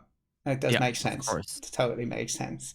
Like, I need to split up the. I need to bring in viewers to my stream. Like, I need to get a dog. His name is Findus. Findus. Yeah. But he's a very cute boy. He is. Yeah, and hopefully a lot of people stop us on the street to be like, "Oh, he's so cute. He's adorable." What? And they used to do that to you as well, right? Right? Yeah, but it stopped a few years ago. Sadly, once I turned 25, people stopping me on the street. Yeah, that happens, doesn't it? Sad times. But yes. Okay, dogs aside. So Tuesdays hopefully in the future, but at the moment Thursdays at 6 p.m. your time, which is going to be 5 p.m. UK or 12 noon on East Coast in America. So if anyone's interested in catching the stream, I do recommend it. He's entertaining and also does some great stuff, as you've heard about today. Toss a follow, get a notification when he goes live. There's a link in chat that I just dropped up above. What's your main social media platform as well? Twitter, I'd imagine, right? Twitter. And that's the WhyKev? The Anderson Kev. Ah, yes. This is the one associated with...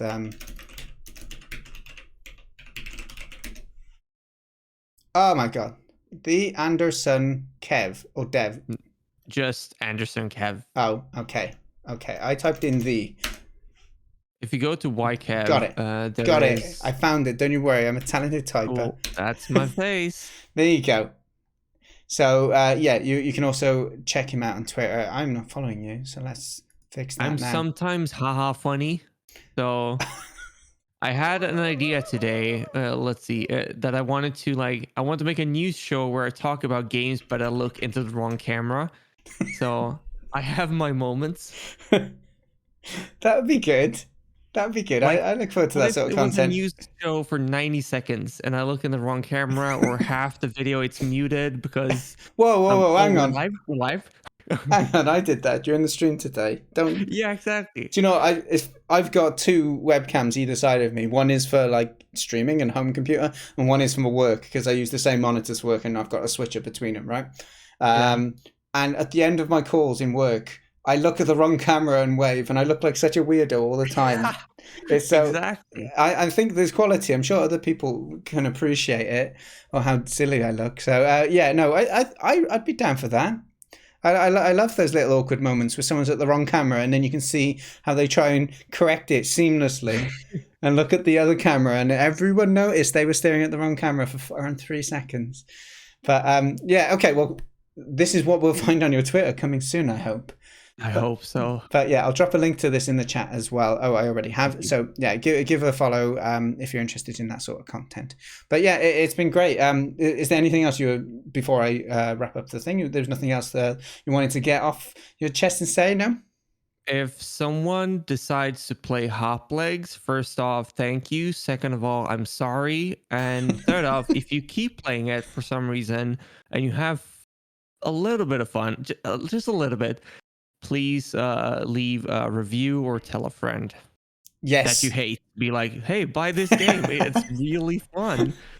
Yeah, I mean that's one way to, to market it. No, we do always say that. The thing is, Kev, actually, we normally talk about the game. Like normally, I would have chatted about how you come up with the idea of it, blah blah blah blah. But yeah, we had a lot to talk about, so I didn't quite get to that bit. But yeah, I'm definitely a big advocate. I say every time that when I play the game. So what's happening next for people in chat? I'm going to take a quick break to go and pee and drink and stuff. Not at the same time, don't you worry. And we will play then Hoplegs for a good 45 minutes to an hour or so. And then, yeah, I recommend if people want to support it, please go out and buy it.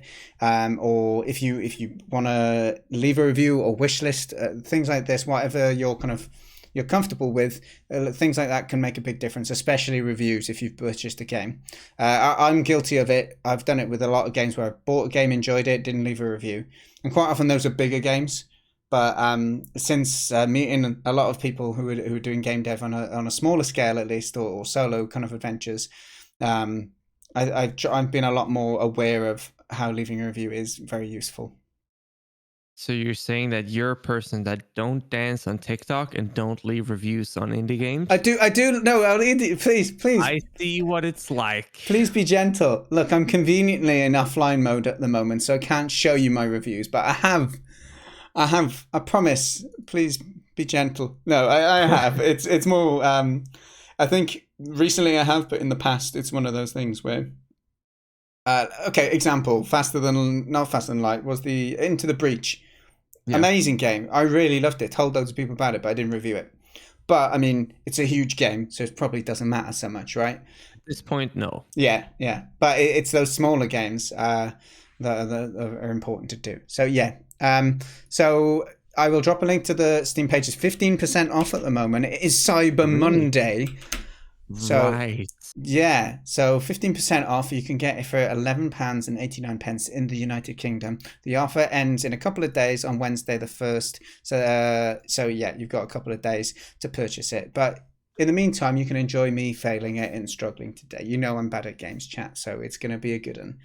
But yeah, okay. Well, thank you very much, Kev. I'll let you go and enjoy your evening and look after the puppers. I will. Bye, everyone. Take it easy. Everyone say thank you to the wonderful Kev Anderson. Bye. Bye-bye.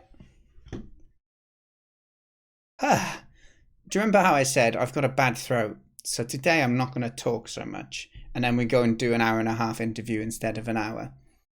Well, no, but it's a pleasure though.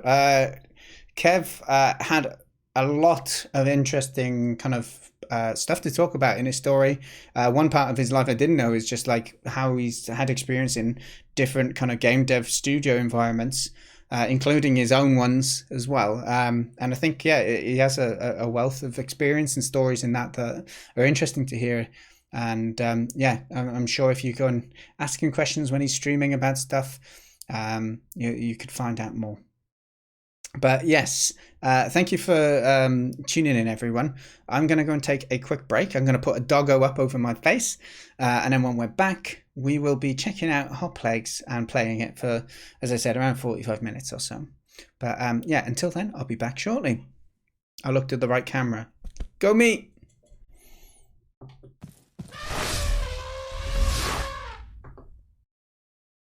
Okay.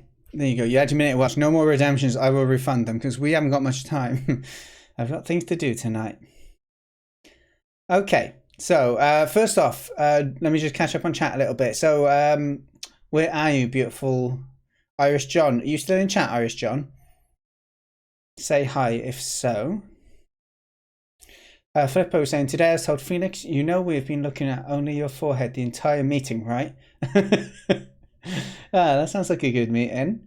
Nate, if you're still in chat, nice to meet you as well. Feel free to keep in touch. And yeah, hopefully you can find a position where you're able to keep pushing with your audio stuff in a more kind of comfortable environment, I guess. You're welcome back. Nice to have you here as always. Softmints, I am not terrible at all games. Well, either I am, but that means you're worse than me in some games. You're worse than terrible. Crikey. Bruin Bob, nice to have you here as well. Yes, I'm going to have a nasty time playing the game now. Don't you worry. Plenty to see. Thanks for the love a moment ago, by the way. Total gratuitous and kind chat. No, you're welcome. Did you drop a link to your game in the end? I told you to, but I don't think you did you? You did. Okay, here it is. Revo is a nostalgic neon shoot 'em up to a retro-fueled synthwave soundtrack. Kapow! Yes, I remember you working on this before. Awesome. Thank you very much for sharing it with us. I remember when I was in your stream, you were working on that.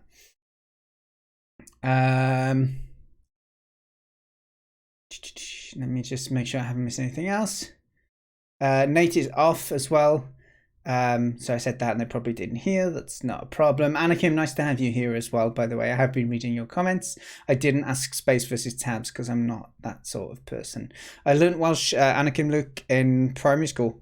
So my mum came from North Wales, so she spoke Welsh natively, but my dad didn't. So in the home we spoke English, but then we went to Welsh schools where you basically do your whole education through Welsh medium. Yeah, so I did like maths and science and that through Welsh. Irish John is here. Irish John has recently put on the wonderful Rise of Piracy, his game he's been working on. Another Twitch game dev streamer. John, hopefully we can have an interview with you once it's released. That'd be cool. So yeah, drop a link to it in chat, Irish John, so people can go ahead and wishlist it if they want to support you or if it interests them. That would be great. Gus, how nice to see you as well. Builder. I still like to call you Doc, but anyway, right. Here we go. I've got to play some Hoplegs, right? So let's do this. My throat is starting to hurt quite a lot. It's been bad for the last 4 or 5 days. So do forgive me if I don't play this as long as I'd like to. But yeah, I'm getting quite a bit of pain at the moment, so bear with me. All right. I also realised my camera's slightly off. Let's move it back over here. There we go. I'm a bit more central now. Alright, press any. I'm going to use a button. Stuff you. Alright, solo, co-op, party versus time trials, custom levels, unlocks options, loads of things in here. It's a little loud at the moment, so we'll probably turn this down. How nice is that? A game where when you get to one audio, it's actually quite quiet. We've been playing loads of demos, so I do feedback streams as well. If you're working on a game and you want some feedback on that game, and you're planning to release it on itch or potentially another platform in the future, you can submit your game and I will play it and give some feedback. That's one of the things we get so often in games, is just audio starts massively loud and you can't even just have a happy medium. Okay. Anyway, let's get into it. Okay, story mode or the peak? I'm gonna go with story mode. This just seems like a challenge. We're 1 out of 1 or 0 out of 1. Let's go story mode. Adventure starts. Let us start the story of Hoplegs right away. In an oddly shaped house lived a great and beloved wizard. After a lifetime of heroic deeds and mastering arcane arts, he spent his retirement training his apprentice, Hoppus Ligentfried. This fateful day started peacefully and calm, like every other day for the past 99 years, when suddenly, the great wizard barged in through the door, screaming, "Hoppus, the medieval prophecy! It's being fulfilled! We must warn King Darther. My magic is spent, Hoppus. You must be the one to warn the king." Hoppus felt his stomach heroically knot up with the realization of responsibility that was about to land on his shoulders. With the wizard's last words before fainting, he whispered, "Use the teleportation spell. You are ready." Hoppus now stood on the threshold of not only the door to the weirdly shaped house, but of the heroic adventure he had dreamt of his whole life. He was preparing the teleportation spell, bending the mystical forces with This isn't going to go well, is it? thought sprang into his mind. Had he remembered to pack everything? A swoosh and a kaboom rung out across the hills surrounding the weird-looking house. When the smoke and light had abated, Hoppus and his master were nowhere to be found. In the middle of the room, there stood a simple box. It opened its eyes, and out of the mouth came Hoppus's voice. Oh no. After a brief moment of bravely accepting the unforeseen consequences of being distracted while spellcasting, he steadied himself. "I still need to warn King Darther about the prophecy." And with those words, Off set out he to goes. the greatest hero the world had yet to see. I agree the audio for that bit was a little quieter. I just had the title screen music to go with, but I didn't want to interrupt it. We can probably just turn it up a little bit. Although it's probably fine now, if I'm honest with you. Okay, so, if anyone doesn't know, you have these wonderful different limbs. We have a candy cane, we have a wood stick, we have a, I don't know what sort of stick that is. And then we have just like a leg. But the downside is we can rotate. I say downside, it's great, but the keys, the buttons don't rotate as well. So you've got to think about the different position of the buttons. Was ready for his first real adventure. Okay, so since there is voiceover, we'll turn the music down.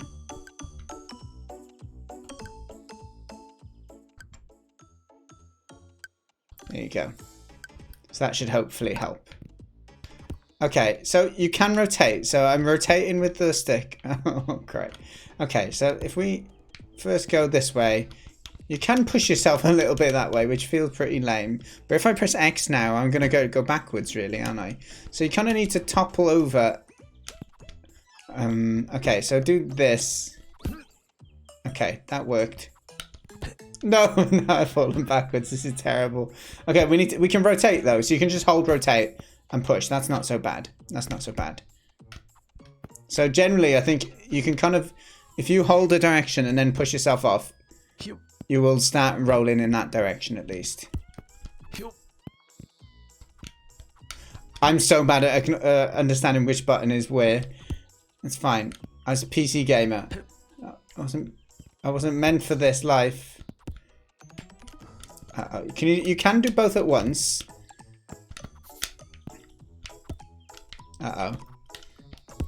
But yeah, it's not like it makes you go diagonally unless there's two surfaces to hit off. So you just got to time it. I guess timing is one thing, right? You can time it so as the button you're used to pressing comes around, you press. That could work. You can also set the input to always have A button on the bottom. Is that like not the way the game is meant to be played though? Thank you, Booksnail. I don't believe your sincerity, but I thank you.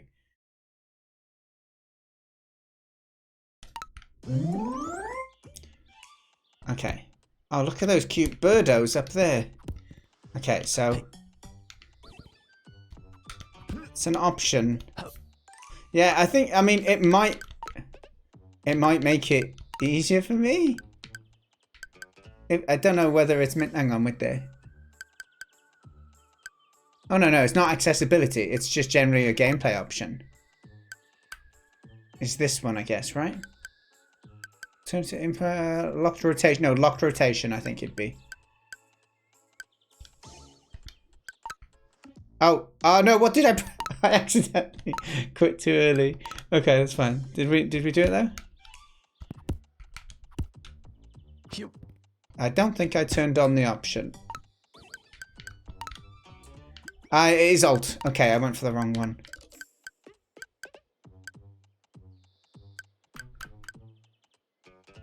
Okay. Did that save? Yes. Okay. I don't know if it is it. Seems to be doing it still. Oh, hang on.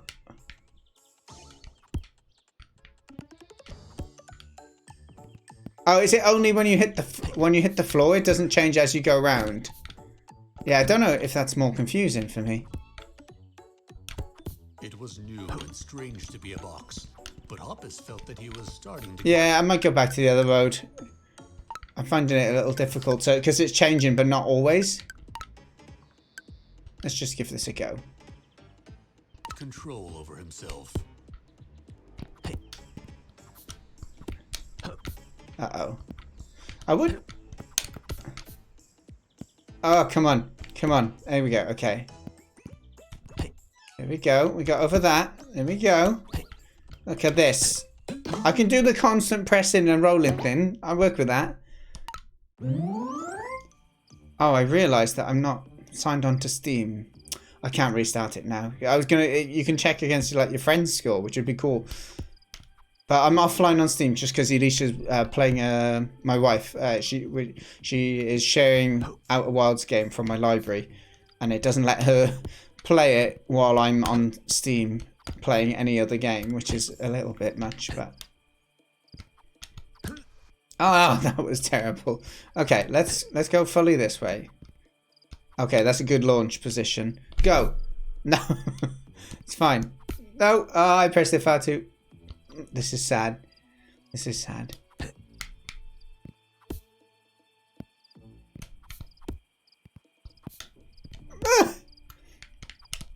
Okay, it's fine. Everything's fine. This is the easy bit as well. I've seen some of the horribleness that comes in levels.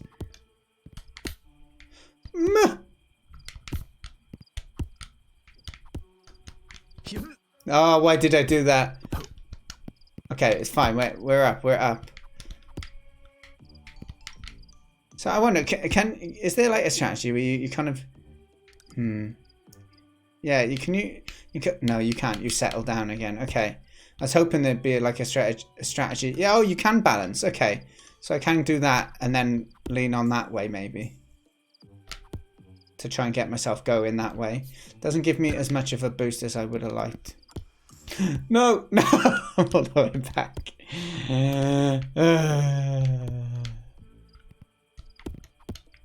I should have done both at once there. There you go. That works. Hoppus clearly had no problems adapting to his new body. Come on. Here we go.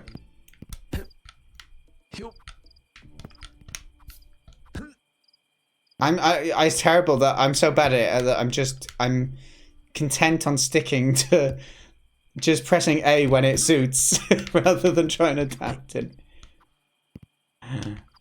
Okay, hold on. Balance.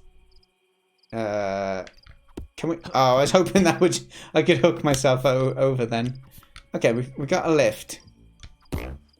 Oh no, it's not a lift. It's a bouncy pad. All right, that'll do. That'll do. Things are going okay so far. I'm playing a bit simply because I struggle to quickly adjust to press the right buttons as I move. Okay, so you're helping me here. Thank you. There's a button. Uh-oh. Okay, let's just roll over here. Press that button. Roll across. Nice. So up and then that way. Up again. No!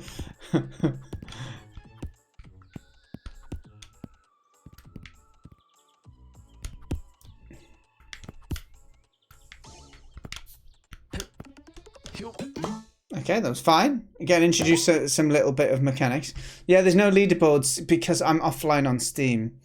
Do you know what? I think we will actually restart because I think it'd be fun to see. I did mention it.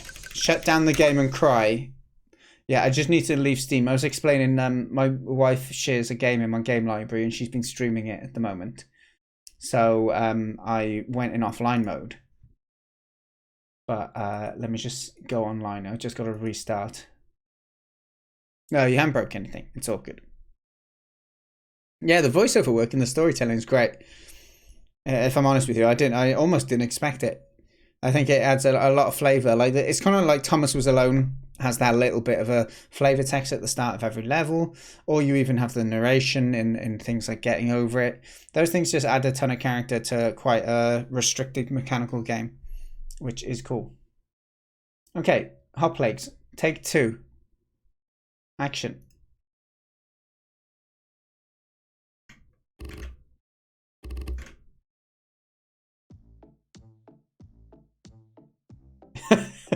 Drew. Okay. Here we go. Fresh air. Off we go.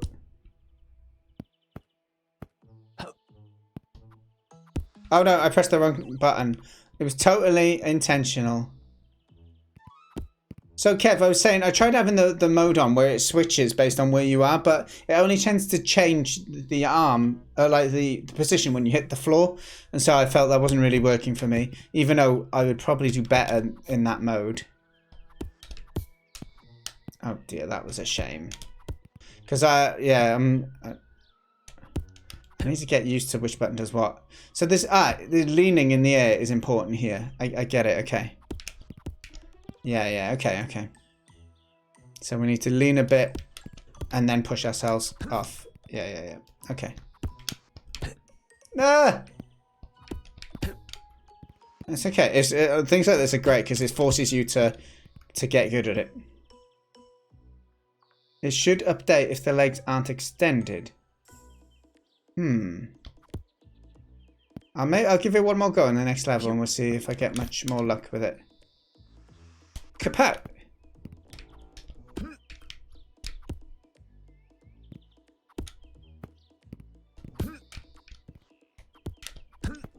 Uh-oh. Okay, so let's go up. We didn't need to do a fancy trick, but I feel it was a good learning opportunity. So let's go. What is that moon? That's hideous. Okay, right there, right here. So we go here, then. No, I'm so bad at that. All right, let's try changing it for this bit. So gameplay alternative input mode. There's hot swap as well, but I don't know what that is.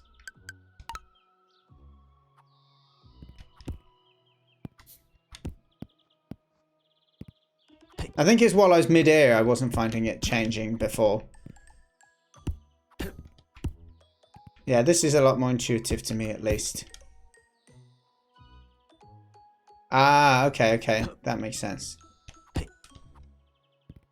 Right, let's try do this. How does the angle go when it goes up? Oh no, okay, he keeps turning. So, yeah,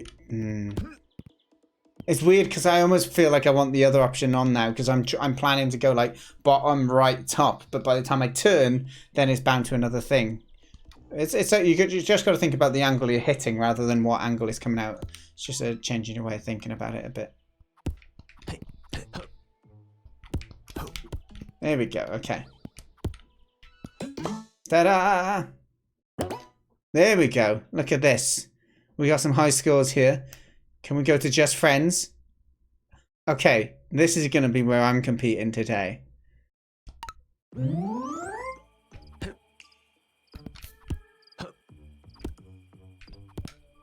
Get up. No. Okay. Wait. I got this. You just gotta... So it's when the legs are not extended, it goes back, as you were saying, right? Alright, let's get a bit of momentum. It's fine. Oh, crikey. It's like I get up there and then I...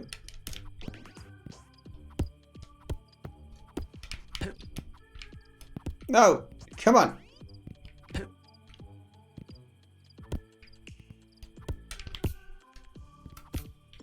That was silly. Why did I try doing it in one?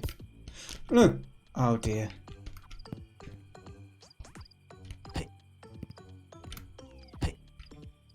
Alright.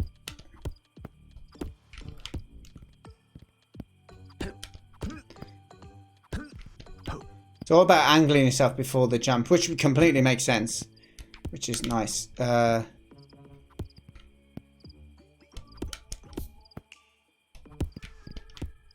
But not too much.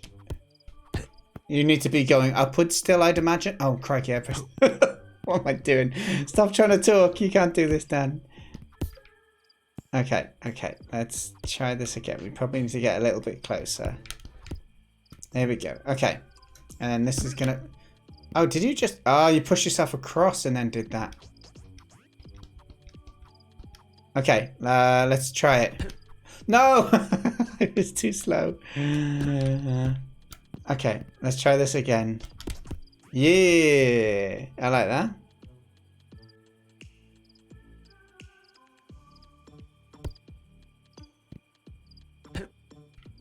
Let's roll down here, shall we?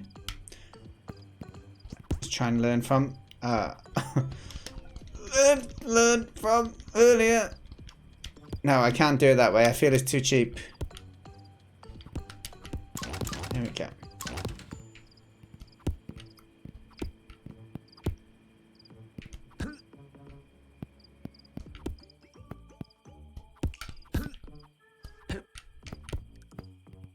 Okay. There we go. Nice. Nice. Yeah, these controls definitely I feel more powerful. Okay, I beat Krasenstein. I feel better about that. Unlock a new leg in the menu. Oh, everyone loves cosmetics. I'll take some of those cosmetics, please. Uh-oh. These little bits I'm the worst at. Come on, get through, get through. And then we're going to spring up here.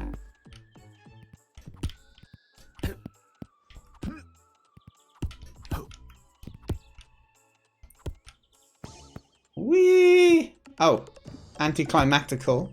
But we'll take it. Oh, timing.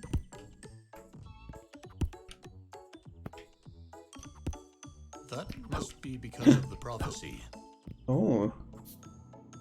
Oh, what the? What the?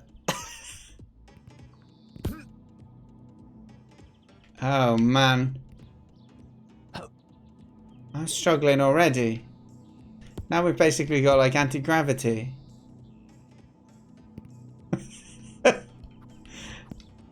Holy cow.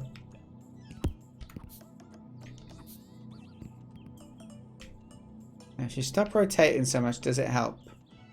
No. Hoppus realized that this floating void would be the fate of the entire world, and worst of all, him.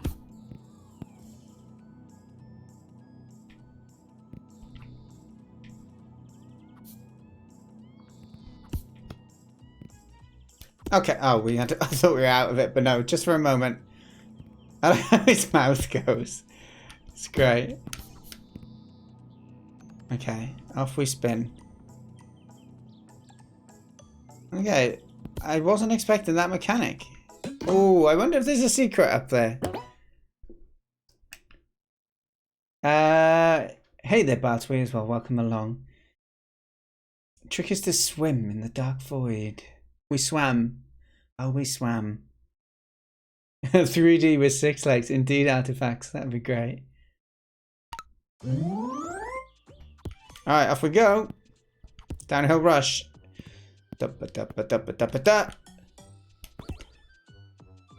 Oh, no, no. Save yourself, Hoplegs.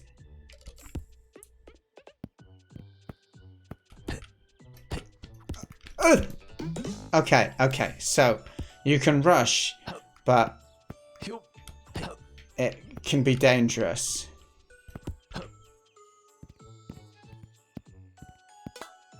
Oh, look at that little confetti. Oh, we've got checkpoints. You know, it's going to be a tough one when there's checkpoints. Yeah, I guess when it auto-adjusts, it's harder to kind of predict when it's going to change. Oh, I can just do that. Why am I rolling all the time? Silly boy. Alright, here we go. That's fine. I like that more. I like that. That works. Let's jump a little earlier. Ah, I feel like I'm playing a snowboarding game now. Look at the times on those. Let's see if we can match the times. Okay, let's restart. What's a quick way to start here? Because I feel I've wasted a lot of time already. Here we go. Here we go. We jump. Okay, we need to jump faster there. Someone's already finished at this point. That's the reality of it.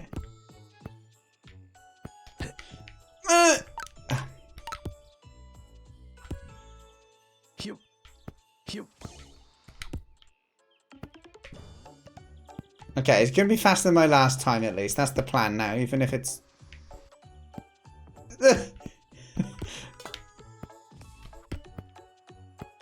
No! Come on. Come on. All in one go. We're a professional. Okay. I exceeded my own expectations at least.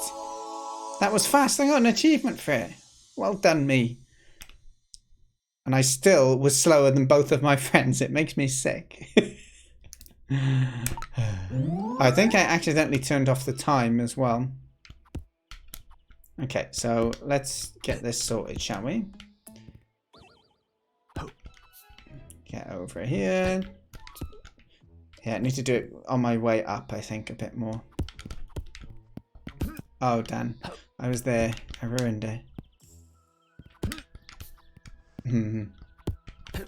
I need to get used to just tapping the button instead of holding it as well, because it locks the...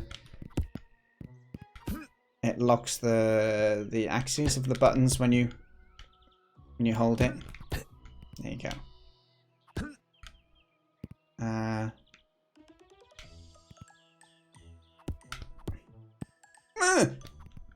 you. We almost got up there. Oh no, this is not so good. Okay, we made it. I like you can be quite precise with it as well, which is quite nice. He says as he falls right to the bottom. All right, that's fine. Everything's fine. This is the bit when you start to realize you don't like the game anymore. It's horrible.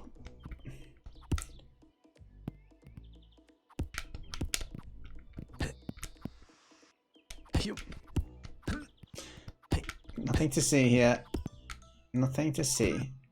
Oh, it changed the... I do prefer this mode, but I do find I still make some mistakes with it.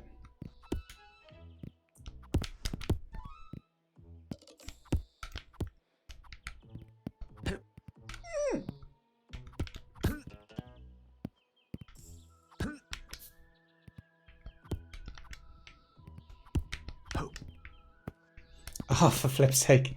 Come on. Come on. Okay, we can probably do it that way, like we did before. Let's jump. No. Okay, maybe we just had. Maybe let's just not turn and use a different jump button. That would make sense.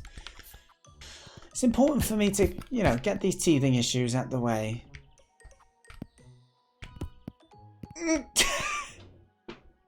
Yeah, this level is fun. Fun was the word I was looking for. You found it. You took it right out of my mouth. I keep doing that. I need to slow down at that point.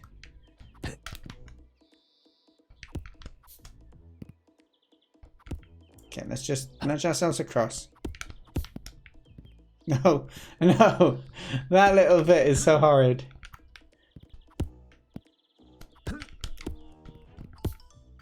If you don't get enough elevation there as well.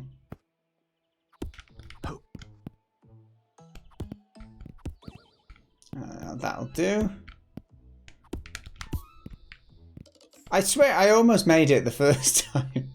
That always happens in these games.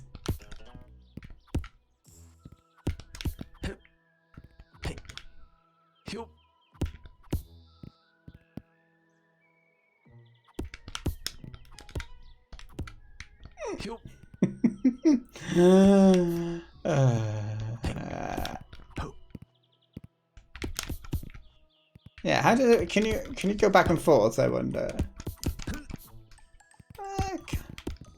Kinda.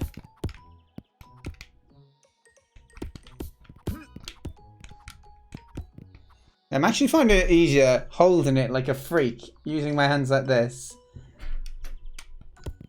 Sorry for those who actually hold controllers like that, but I never trusted any of my friends when I was growing up when they held controllers like this. Never trusted them.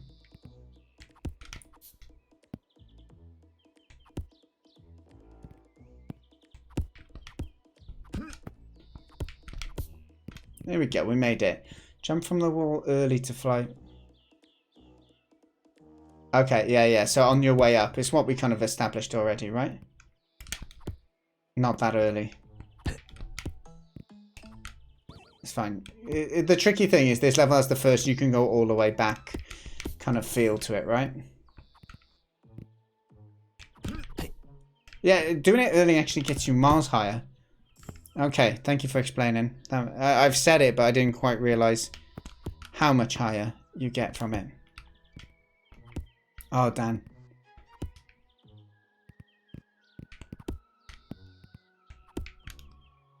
So we need to work on getting our angle. There you go. No, I was so close.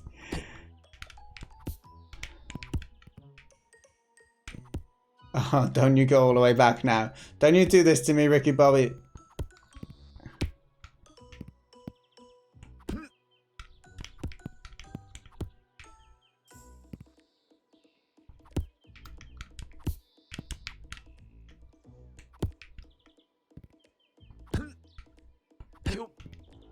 Over you go. Come on. Easy. Roll. Okay, so we know that if we go early, it helps a lot with the old jumpy. And then we're in the space land. Okay. Oh, I could have jumped off that. I didn't quite grasp that that was a wall. Sorry. Okay.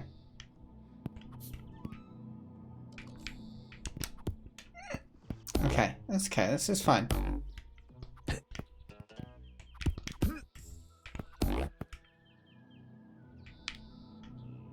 Okay, let's hug things gently. And then you're gonna... We kind of need to go off that angle, so there's quite a particular angle we want here.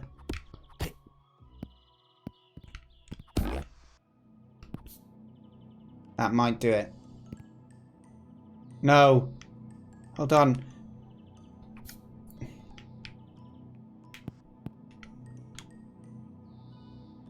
Okay.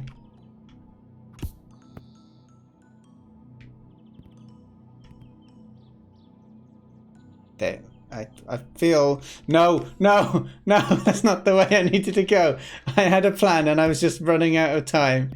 Oh dear. Okay. Oh, we did that wrong. But But we might, yeah, we did that wrong. I'm sure you can salvage it if you know what you're doing, but for me, I did it wrong.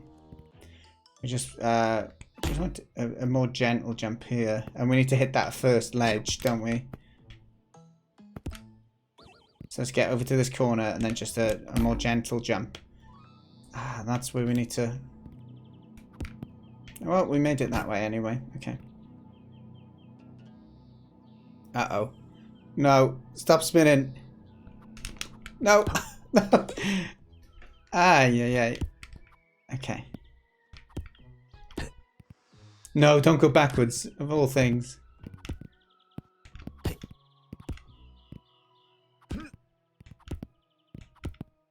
Okay. Here we go. So up here we go. Let me try that again. Apology. No! Hey, Sparky. Lovely to see you. Hope you're keeping well.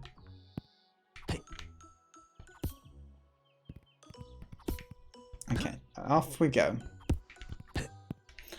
Off we go. Off we go. Come on. Here we go. Whoop. I like the slower jump here. Drift on that wall to try and hit. No, didn't quite get it. It's fine. We didn't want to make it anyway, did we? I wonder, yeah, if you can try and just not to spin constantly, it feels like you have a lot more control. So it's kind of just fighting against that. We need to think, we need to kind of go up a little and then down straight. Oh no, we had this problem last time. It's not going to go good for us. I pressed the left side, but it was green. Ah.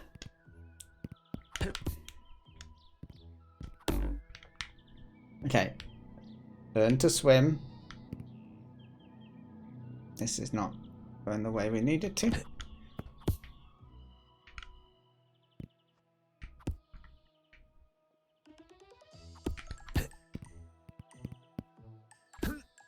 That was never going to go well, was it? Okay, get to the corner. Jump up. Again, we're not going to get an angle here, are we? Oh, we are somehow? Oh, that was terrible, Dan. Yeah, I'm bad at those reactive kind of situations. It would seem.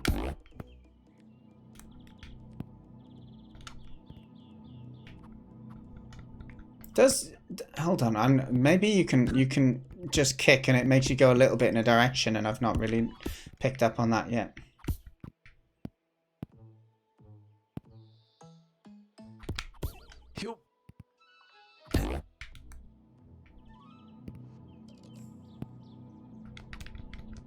No, not quite. Okay, that's fine, as long as I wasn't missing out on that mechanic so much.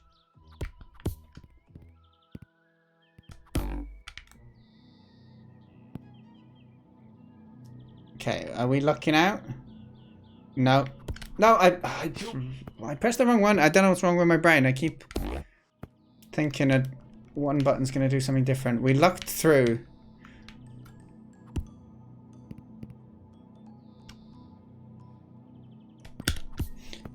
Oh, the timing of them changing there shafted me a little. It's not the game's fault, it's just my brain hasn't gone used to it properly yet. Okay. Oh man, that's I don't even know how to do that bit. How do I get the force out of that? So yeah, I think this level's probably too hard.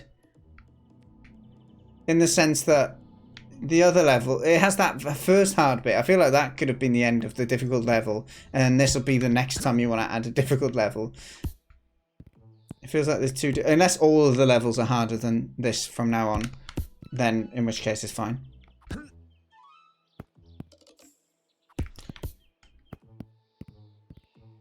I don't think I have mastered swimming. So what did you?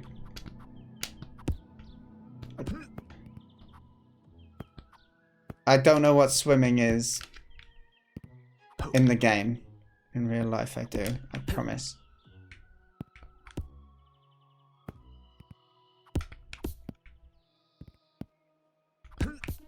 Ah! You did mention swimming earlier, but I thought it was just a phrase you meant for kind of drifting through. Okay, let's...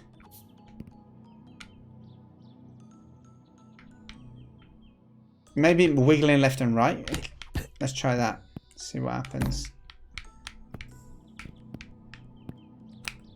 Oh.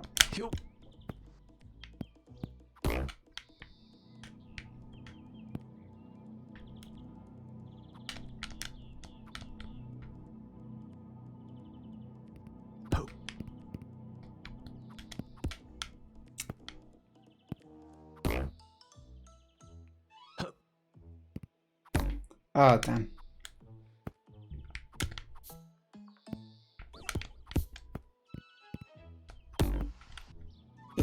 The other thing, it could be like going left, right as a stroke motion.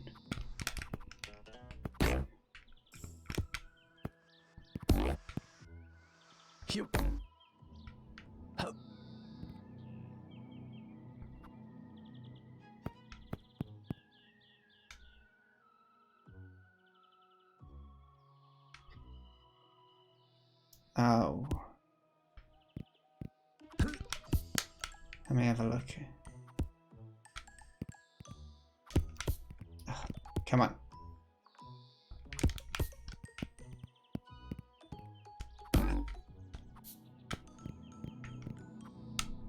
Okay, so you get a little push that way. Uh-oh, come on. So I can do... Yeah, okay. Yeah, gives a little bit of a push, kind of like the nudge, the normal nudge does on the floor you can do.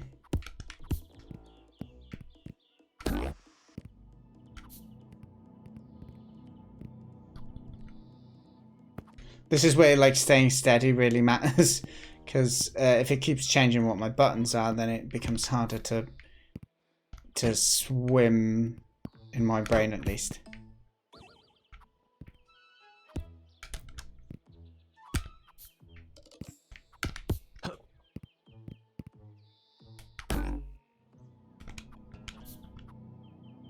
There you go, slowing us down.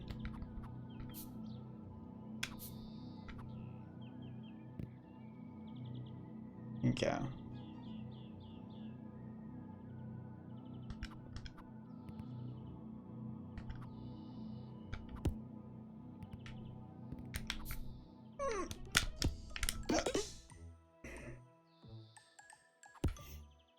That bit looks nasty. I'm still not 100% how I do it. The swimming seems to be quite slow, right?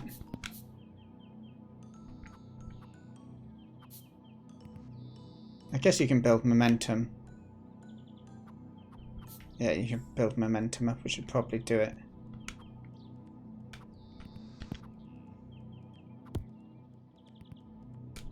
No.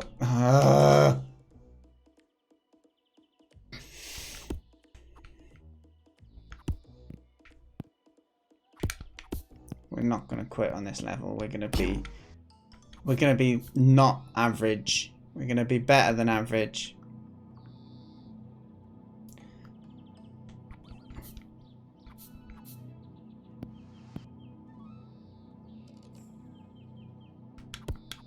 Oh man, I didn't expect it to go so fast there. Ooh.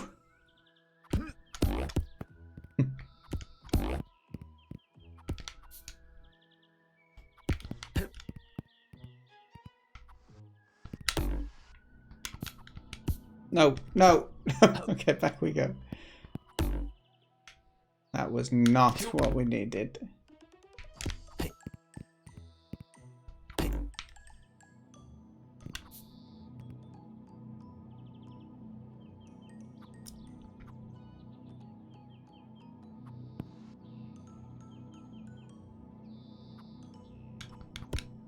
Oh, cracky. Okay. Slow down, have a think. Do we just swim over this way? Oh, crikey. No! I shouldn't have tried to push off the wall.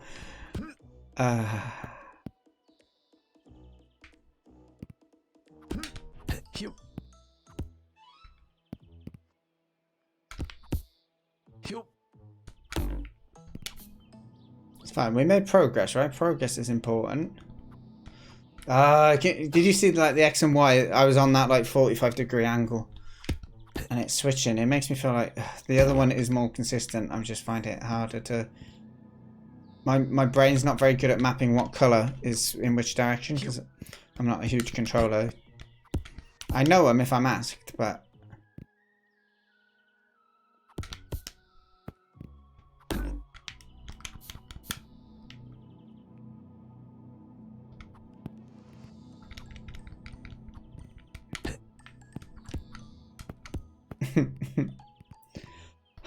Okay, it's fine. Are you all enjoying me failing? Everyone having fun with that? Hmm? Yeah?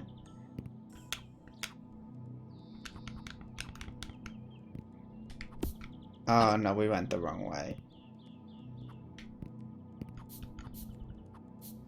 Fine, there's no rush. Yes. That is the norm here anyway, I guess it's just instead of coding.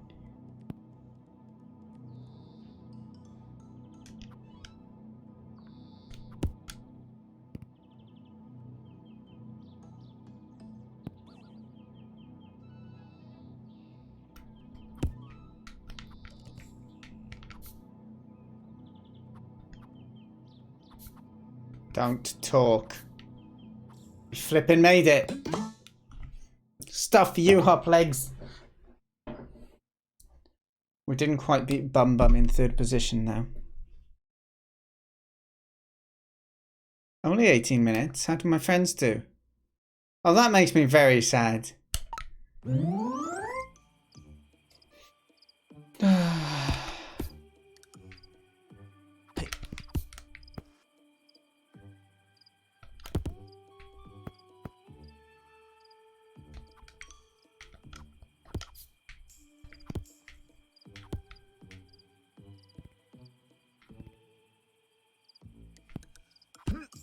Oh, Dan, why did I do that? Alright, let's push back this way. There we go.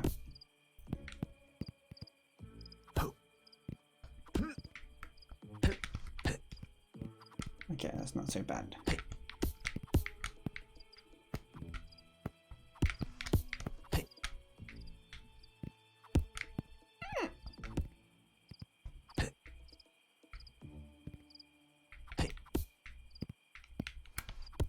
There we go.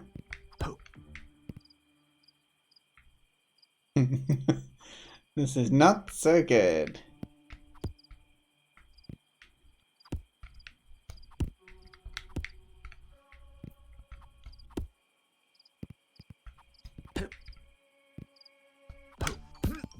I didn't rotate myself at all there.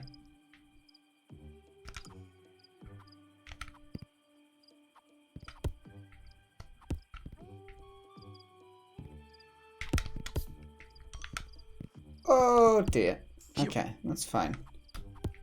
Yeah, so you can do a little tap first, which is quite nice. So yeah, there are little things you can learn. So if you do like a tap first, and then you can change your angle to get up these sort of little ledges a bit easier. Which is nice. Stop. Oh, I really shouldn't have stopped. Should have used that momentum there, shouldn't I?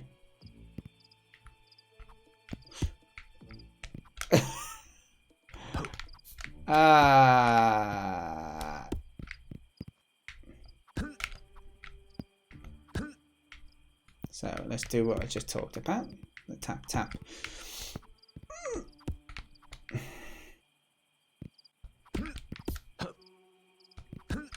Follow the hint cube. Hint cube's lame though. Hint cube doesn't let me explore my inner cube, right? Uh-oh. Hint cube didn't show me about swimming. Rude. Or maybe it did and I just didn't look. It's more likely.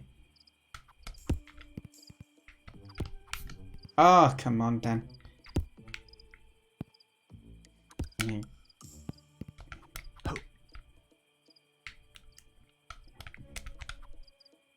No!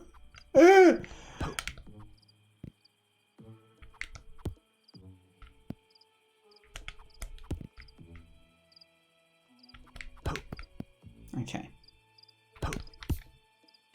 There we go. Okay.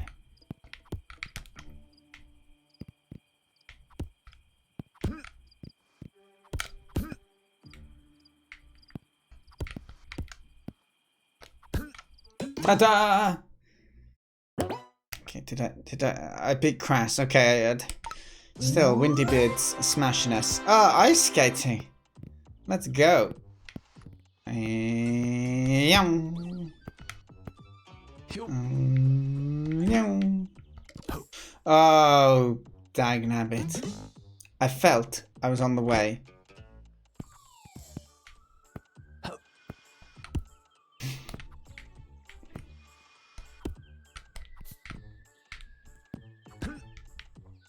I should have used my trick. I failed. Okay. Here we go. Time to get those speedrun strats going, right?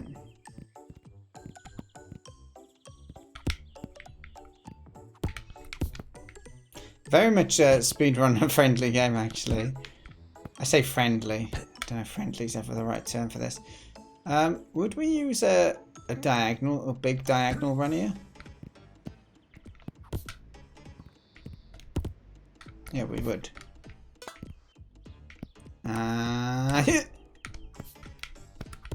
Hoppus progressed with an almost embarrassing amount of skill. Embarrassing indeed. Hey, what are you trying to say?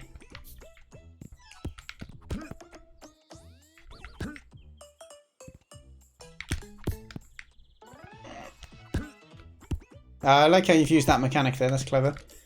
Ah, I thought I did that well though, but I failed.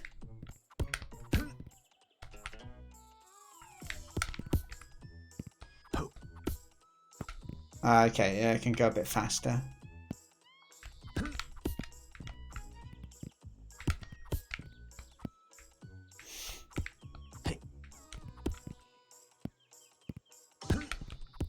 You need to jump sooner. I know I need to do this, I don't think properly.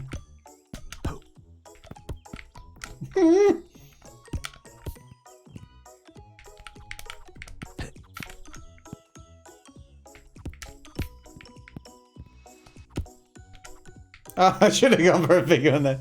Oh dear. Okay, it's fine. I find like these sort of puzzles fun though. These are nice.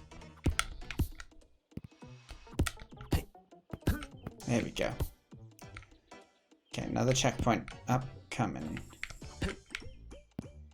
No, I knew the moment I did that. That was a mistake.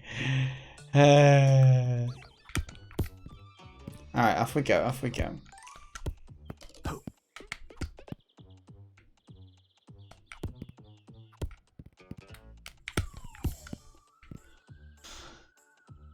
I may not have given myself enough speed there.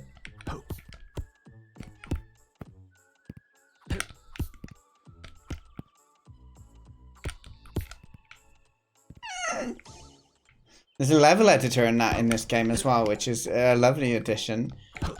It's got all the right makings.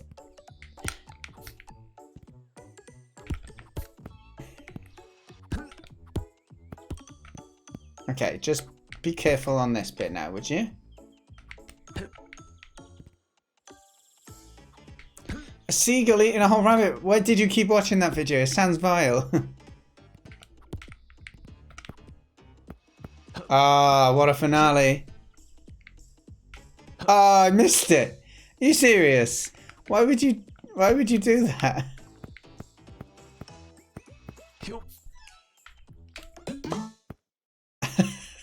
Hey, Brotherfield, long time. How you keeping? I wasn't last again. Thank you, Krasenstein, for holding me up here. So this is a game by the wonderful Kev. It's on Steam. Available now if you want to check it out. We had an interview with him. It'll be posted on my YouTube tomorrow night around 8 p.m. Or probably around 9 p.m. UK time. So in around 24 hours from now. Okay, I need a drink. I've run out of water. Damn it.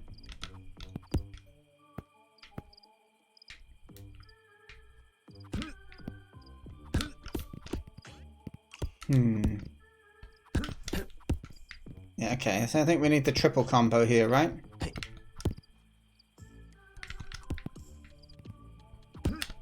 So you get in there.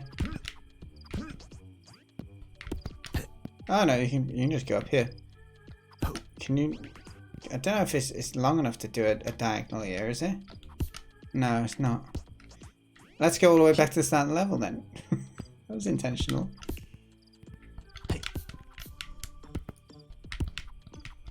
I think we can probably, instead of going like A, B, X, we can probably just go A, B, and then rotate back to the, keep rotating. To Y? Oh, I don't know actually.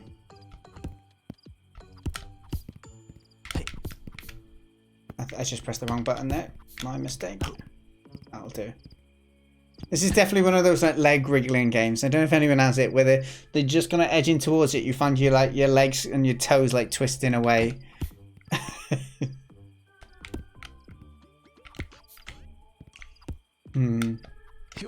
I feel that's a large jump for us, isn't it?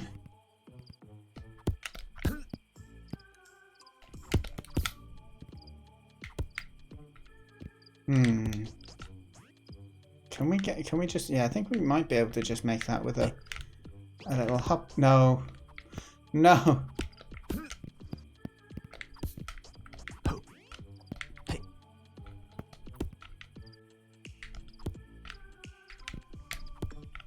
Come on, roll. There we go. No, that's one of the worst things is if you, the angle, the way that the square works is if you're on a slight angle, you know the only way you're going to push is backwards. Your mum moves the... Oh, yeah, my parents used to do that when they were playing Mario Kart with us. Oh, Daniel.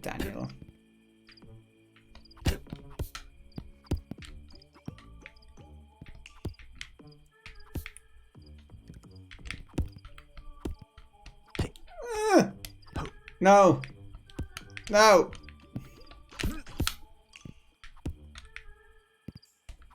Okay, that was better. Daniel, stop. I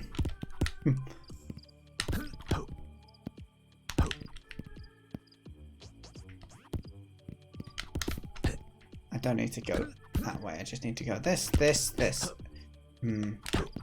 Okay. Then we need to go up here. Keep on rolling. No. No. Jerk. Okay. Nice.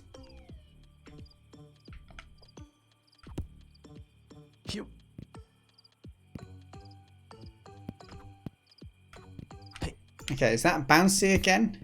No, it's just a moving log. Okay. Okay, we got the right idea. Yeah. Oh, now we go back there. We kind of need to keep that momentum going.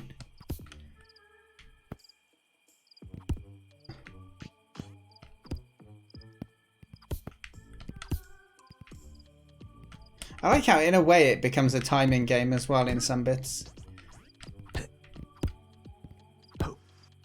Okay, so let's go.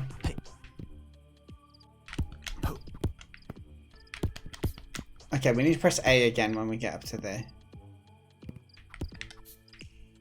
The amount we're turning.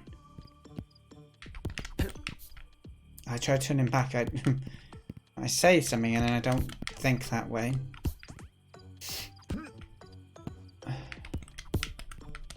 Yeah, I changed to X. Curse you. Okay, we can keep that out though. Yeah, we do have control of it.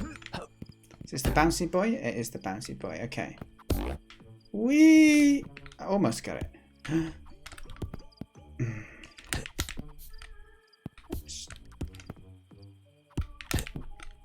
Okay, do it sooner on the way up. Remember the rules.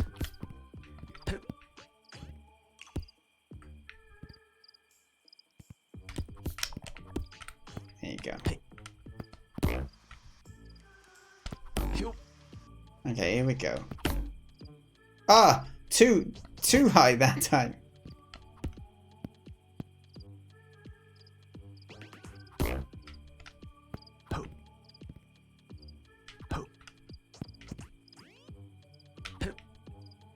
Get right into this corner. That was not what I wanted to do. I think a diagonal should do here, right? I think we need to jump back up afterwards, though.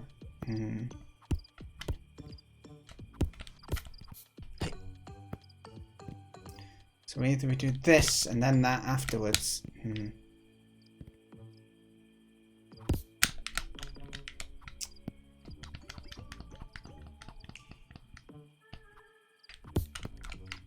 See, the downside is I need to go soon, but none of you are going to believe it. You think I'm just rage quitting. No. I said beforehand I needed to go. How do we... Oh, crikey. Okay, well, I guess we can reevaluate this bit. That goes here. This goes here. Then I need to push off again, I think, maybe? It seems a bit hard to get that elevation.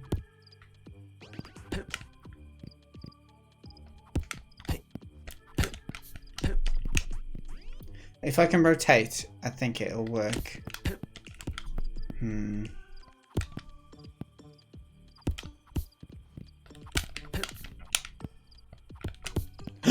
Oh, we could just do that. Instead of doing the diagonal one. I was overthinking it. Why was I overthinking it? I think I'd probably... Okay, we need to go here and push ourselves off. It almost sounds dirty when I say that.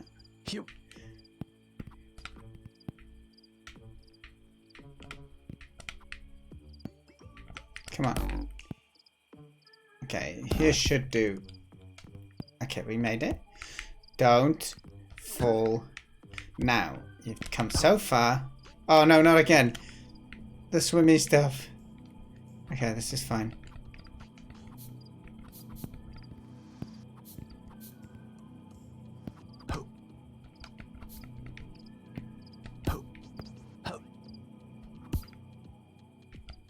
Oh! I thought it was kind of a nice little bump over there. That was better. That was better. How slow... I'm the only one who finished that level? Out of my pals. We did it, see. We're not rage quitting. We're not rage quitting. Although I will need to stop shortly. What level are we on?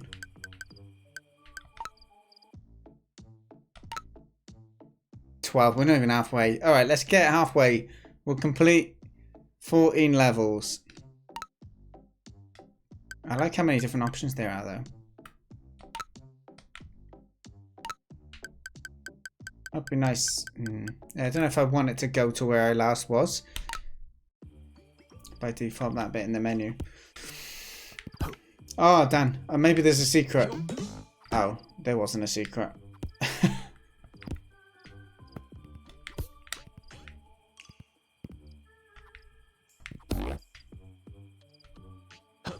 Oh.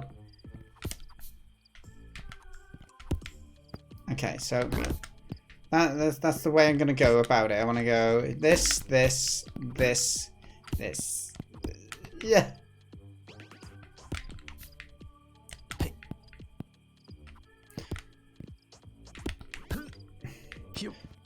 Okay, good. Now just roll. Easy. Roll. Nice.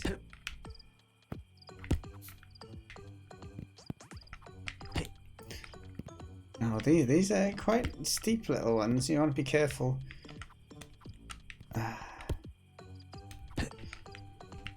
No! Oh, yeah.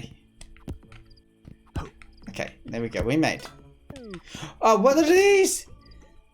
Indeed, Littlewood. I mean...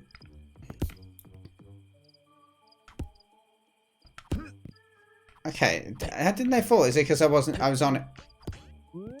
Oh, I don't know what I did that made it not disappear on the bridge. I guess you just got to be quick. Oh, did I miss the... Oh, I missed the flag. That is upsetting. On all levels. That was almost great.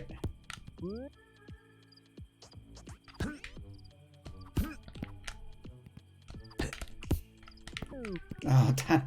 Come on, man. Come on, you can do this.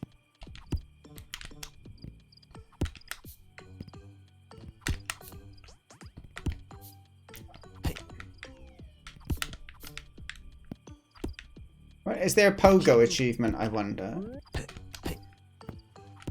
You just, if you keep bouncing like continually on the same stick for a few times. Whether I could achieve that is a different question.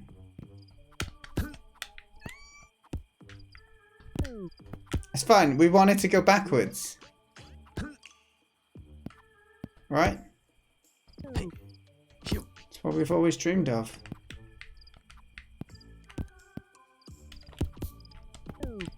Okay, we just made it over this. Now, go through the flag. Okay, now let's swim.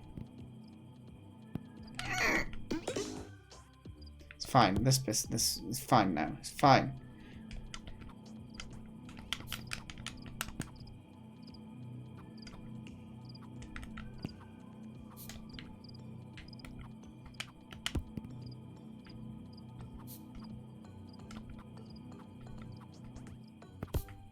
Oh, that felt good.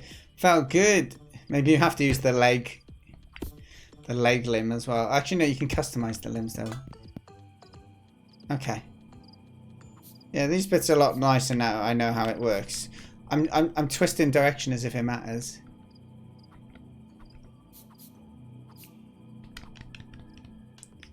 Yeah, you get, there's too much kind of downward velocity for you to do that sort of stuff. John, it's been a pleasure. Fantastic to see you soon. Lovely. Thank you, Irish John. Oh, I can smell some food downstairs as well. I rushed a bowl of cereal as dinner because I was a little short on time. And now my nose is caught whiffed of some nice smelling food by yours truly, Elisha Griffin.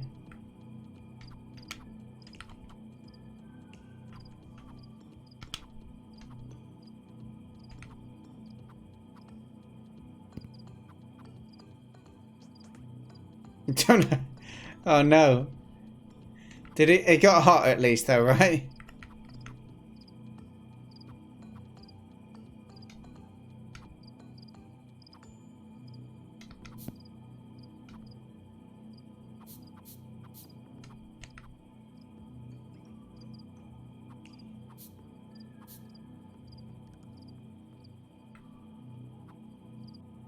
Hot is good.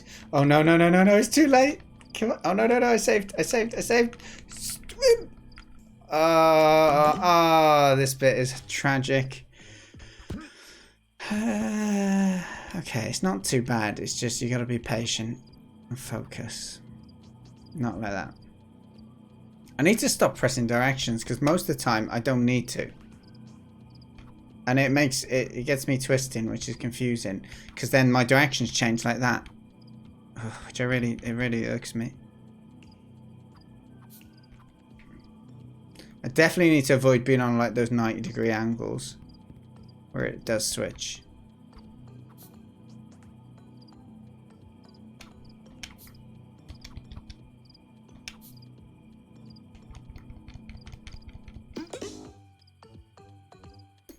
Screens. Yeah, can you imagine that? That would be even more horrendous. You can probably push yourself into that, but like, look at that little ledge off the edge there. I wonder if you could. How sensible it is, though. I don't need to do it. Let's just do it normally. Oh, okay. We weren't ready for that, were we?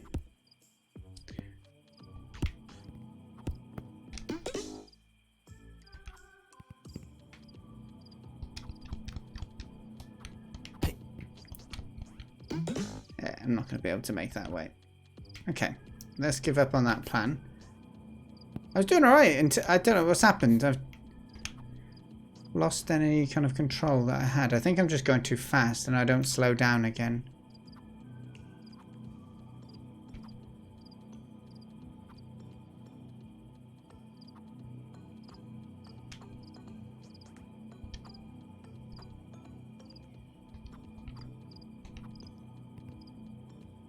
Okay, easy does it. Slow. Push. Just fine. Hit the walls. Don't bounce off of them though. They can be problematic.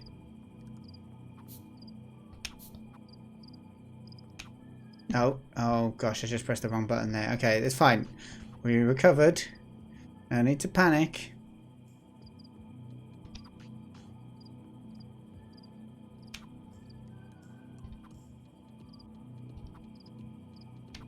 No.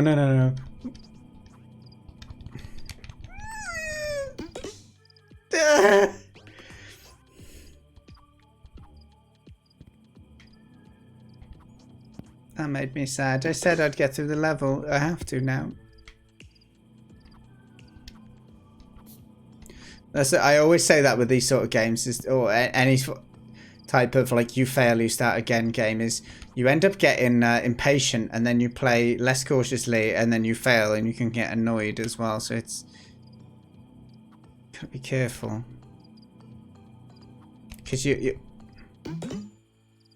often think like, oh, I've done this before, so I can rush it now. I know how it works, but very rarely does it go that way.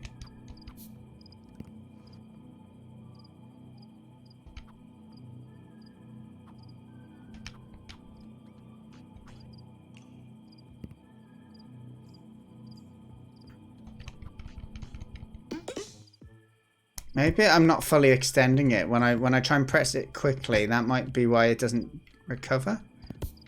Holy cow, I did not mean to do that. Oh, for flip's sake.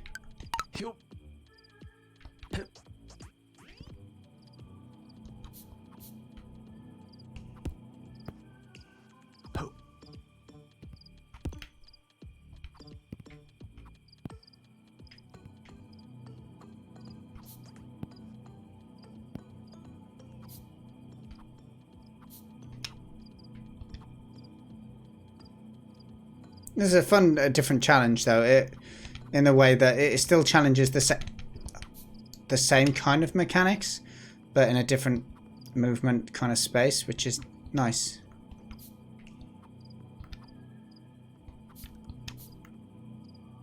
Just hit that. Let's play safe.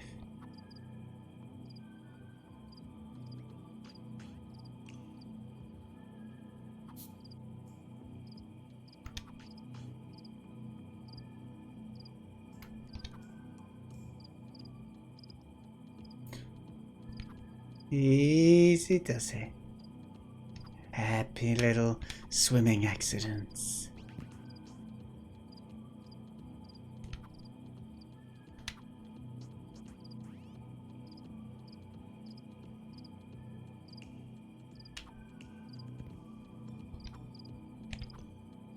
The participant count is at 58 last time I checked for the Honest Jam. If you want to do exclamation mark Honest Jam for me right now, because I'm otherwise busy.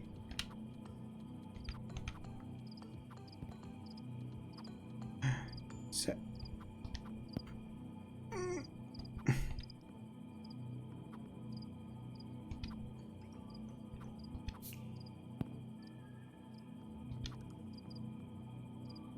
if I mess up this bit,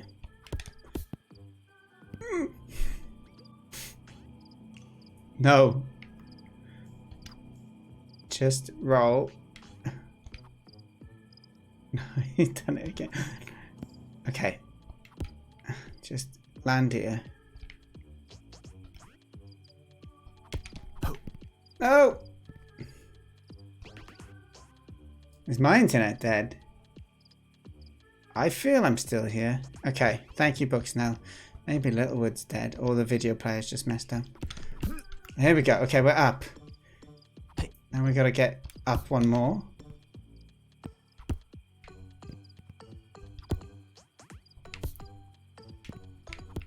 Oh, we made it. Oh dear, 11 minutes. Alright, okay, we've got one more level to do. I'm hoping this isn't quite as horrible a level.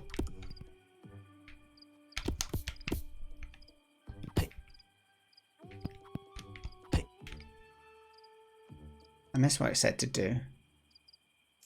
Oh, nice, okay.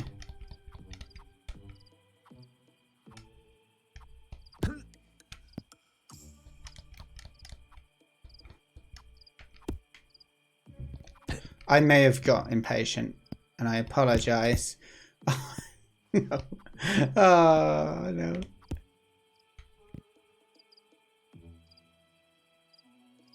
What have you created this evil? Dearest Softmints, you can talk. We're all friends here. This is a judgment-free zone. That's what Spacey would say if she was here. Oh, Dan. You did the thing. You went back to the start. Alicia, have you ever played Getting Over It?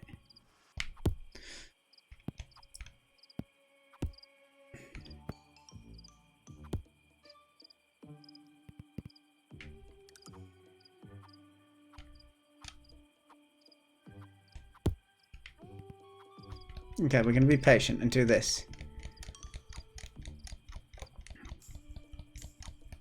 You're going to have to share pictures of what you're on about, dearest Softmints. Pushy, push, push, push, push, push, push. Yeah! I mean, it's quite fun. I quite like that mechanic. Here we go, here we go, here we go. Jump! No, come on. You made the jump. Don't go backwards now.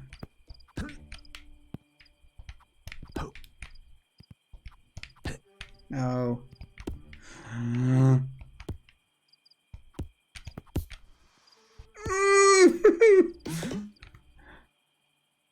Kevin's car game is pretty wild looking and resembles the manner.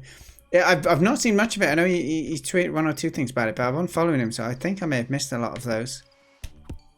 You're welcome to drop a link.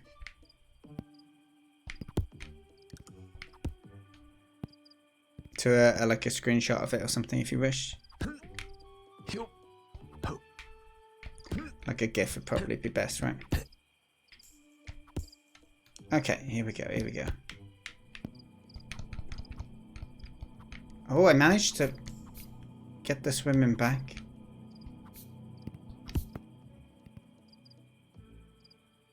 Learn what we learn on this level. Yeah. Use what we learned. Sorry. My mouse doesn't always do what it should do.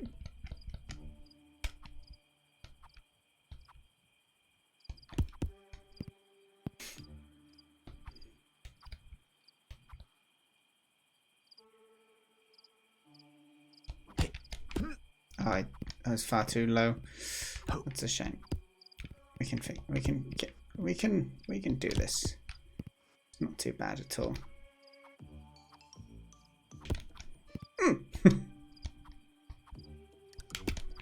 There we go. Go again. Yeah, boy. We did it. This is as good as finishing the game for me. We set a goal. We met the goal. And I'm the #1 person amongst all of my friends. 12 seconds. Seriously, some people. How do they do it? How do they do it? So, that was a blast. We got through 13 levels. But I do want to just remind people, there is custom levels. You can make your own levels. You can browse other levels that other people have made. Which is super awesome. There's also co-op and party local co-op modes. By the looks of it as well. Lots of stuff in here. Again, if you're interested in checking it out, I do recommend that you do. The link for it is going to be in chat in just a second. Yeah, I didn't do as bad as I thought. Ravavit, how dare you. So this is the up and coming game. Oh, look at it. The different buttons are tied to different... So it's kind of like Fall Guys course. That's wonderful. What do the back wheels do? Like I can imagine the front wheels more, but the back wheels, I'm trying to think of how. I don't know how the physics would work if you do two front wheel and back wheel. Oh, the back wheel's to move backwards, is it? Okay, that makes more sense. Yeah. Okay, I'm down with that. Right, ladies and gentlemen, it's 9 o'clock. I've gone well over time. It's been a pleasure, though. First, that game was fun, and I wasn't as bad as it as I thought. I think I'd definitely carry on and complete that if I had myself another couple of hours. We had a great interview as well with Kevin. I will, as I said, be chucking the interview up on the YouTube tomorrow night, just after 9 o'clock, hopefully. If not, it'll be there on Wednesday for you. So if you missed it and you want to check it out, please feel free to go there. If you subscribe, you get notifications. And we're up to I think we're on like 90 now. 91. We're almost at 100 where we get the custom little name for our channel, hopefully. So thank you everyone who has subscribed. I know I shout it out a lot, but I do appreciate it. I am trying to chuck a lot of my content on there at the moment for prosperity and to maybe reach new people as well. So thank you for the support. Thank you, Drew. 92. Wonderful. And the final thing I remind people of is of the Honest Jam that's happening. I'm raising money for it, so you can support this through taking part in the jam. You can just turn up during the streams and keep us company. If you want, you can donate money to special effect during the week. There'll be links in my channel when I'm live between the 4th and the 12th of December. And you can just chat to people who are taking part in the jam on the Discord and that, as well as another way to support. So yeah, any means is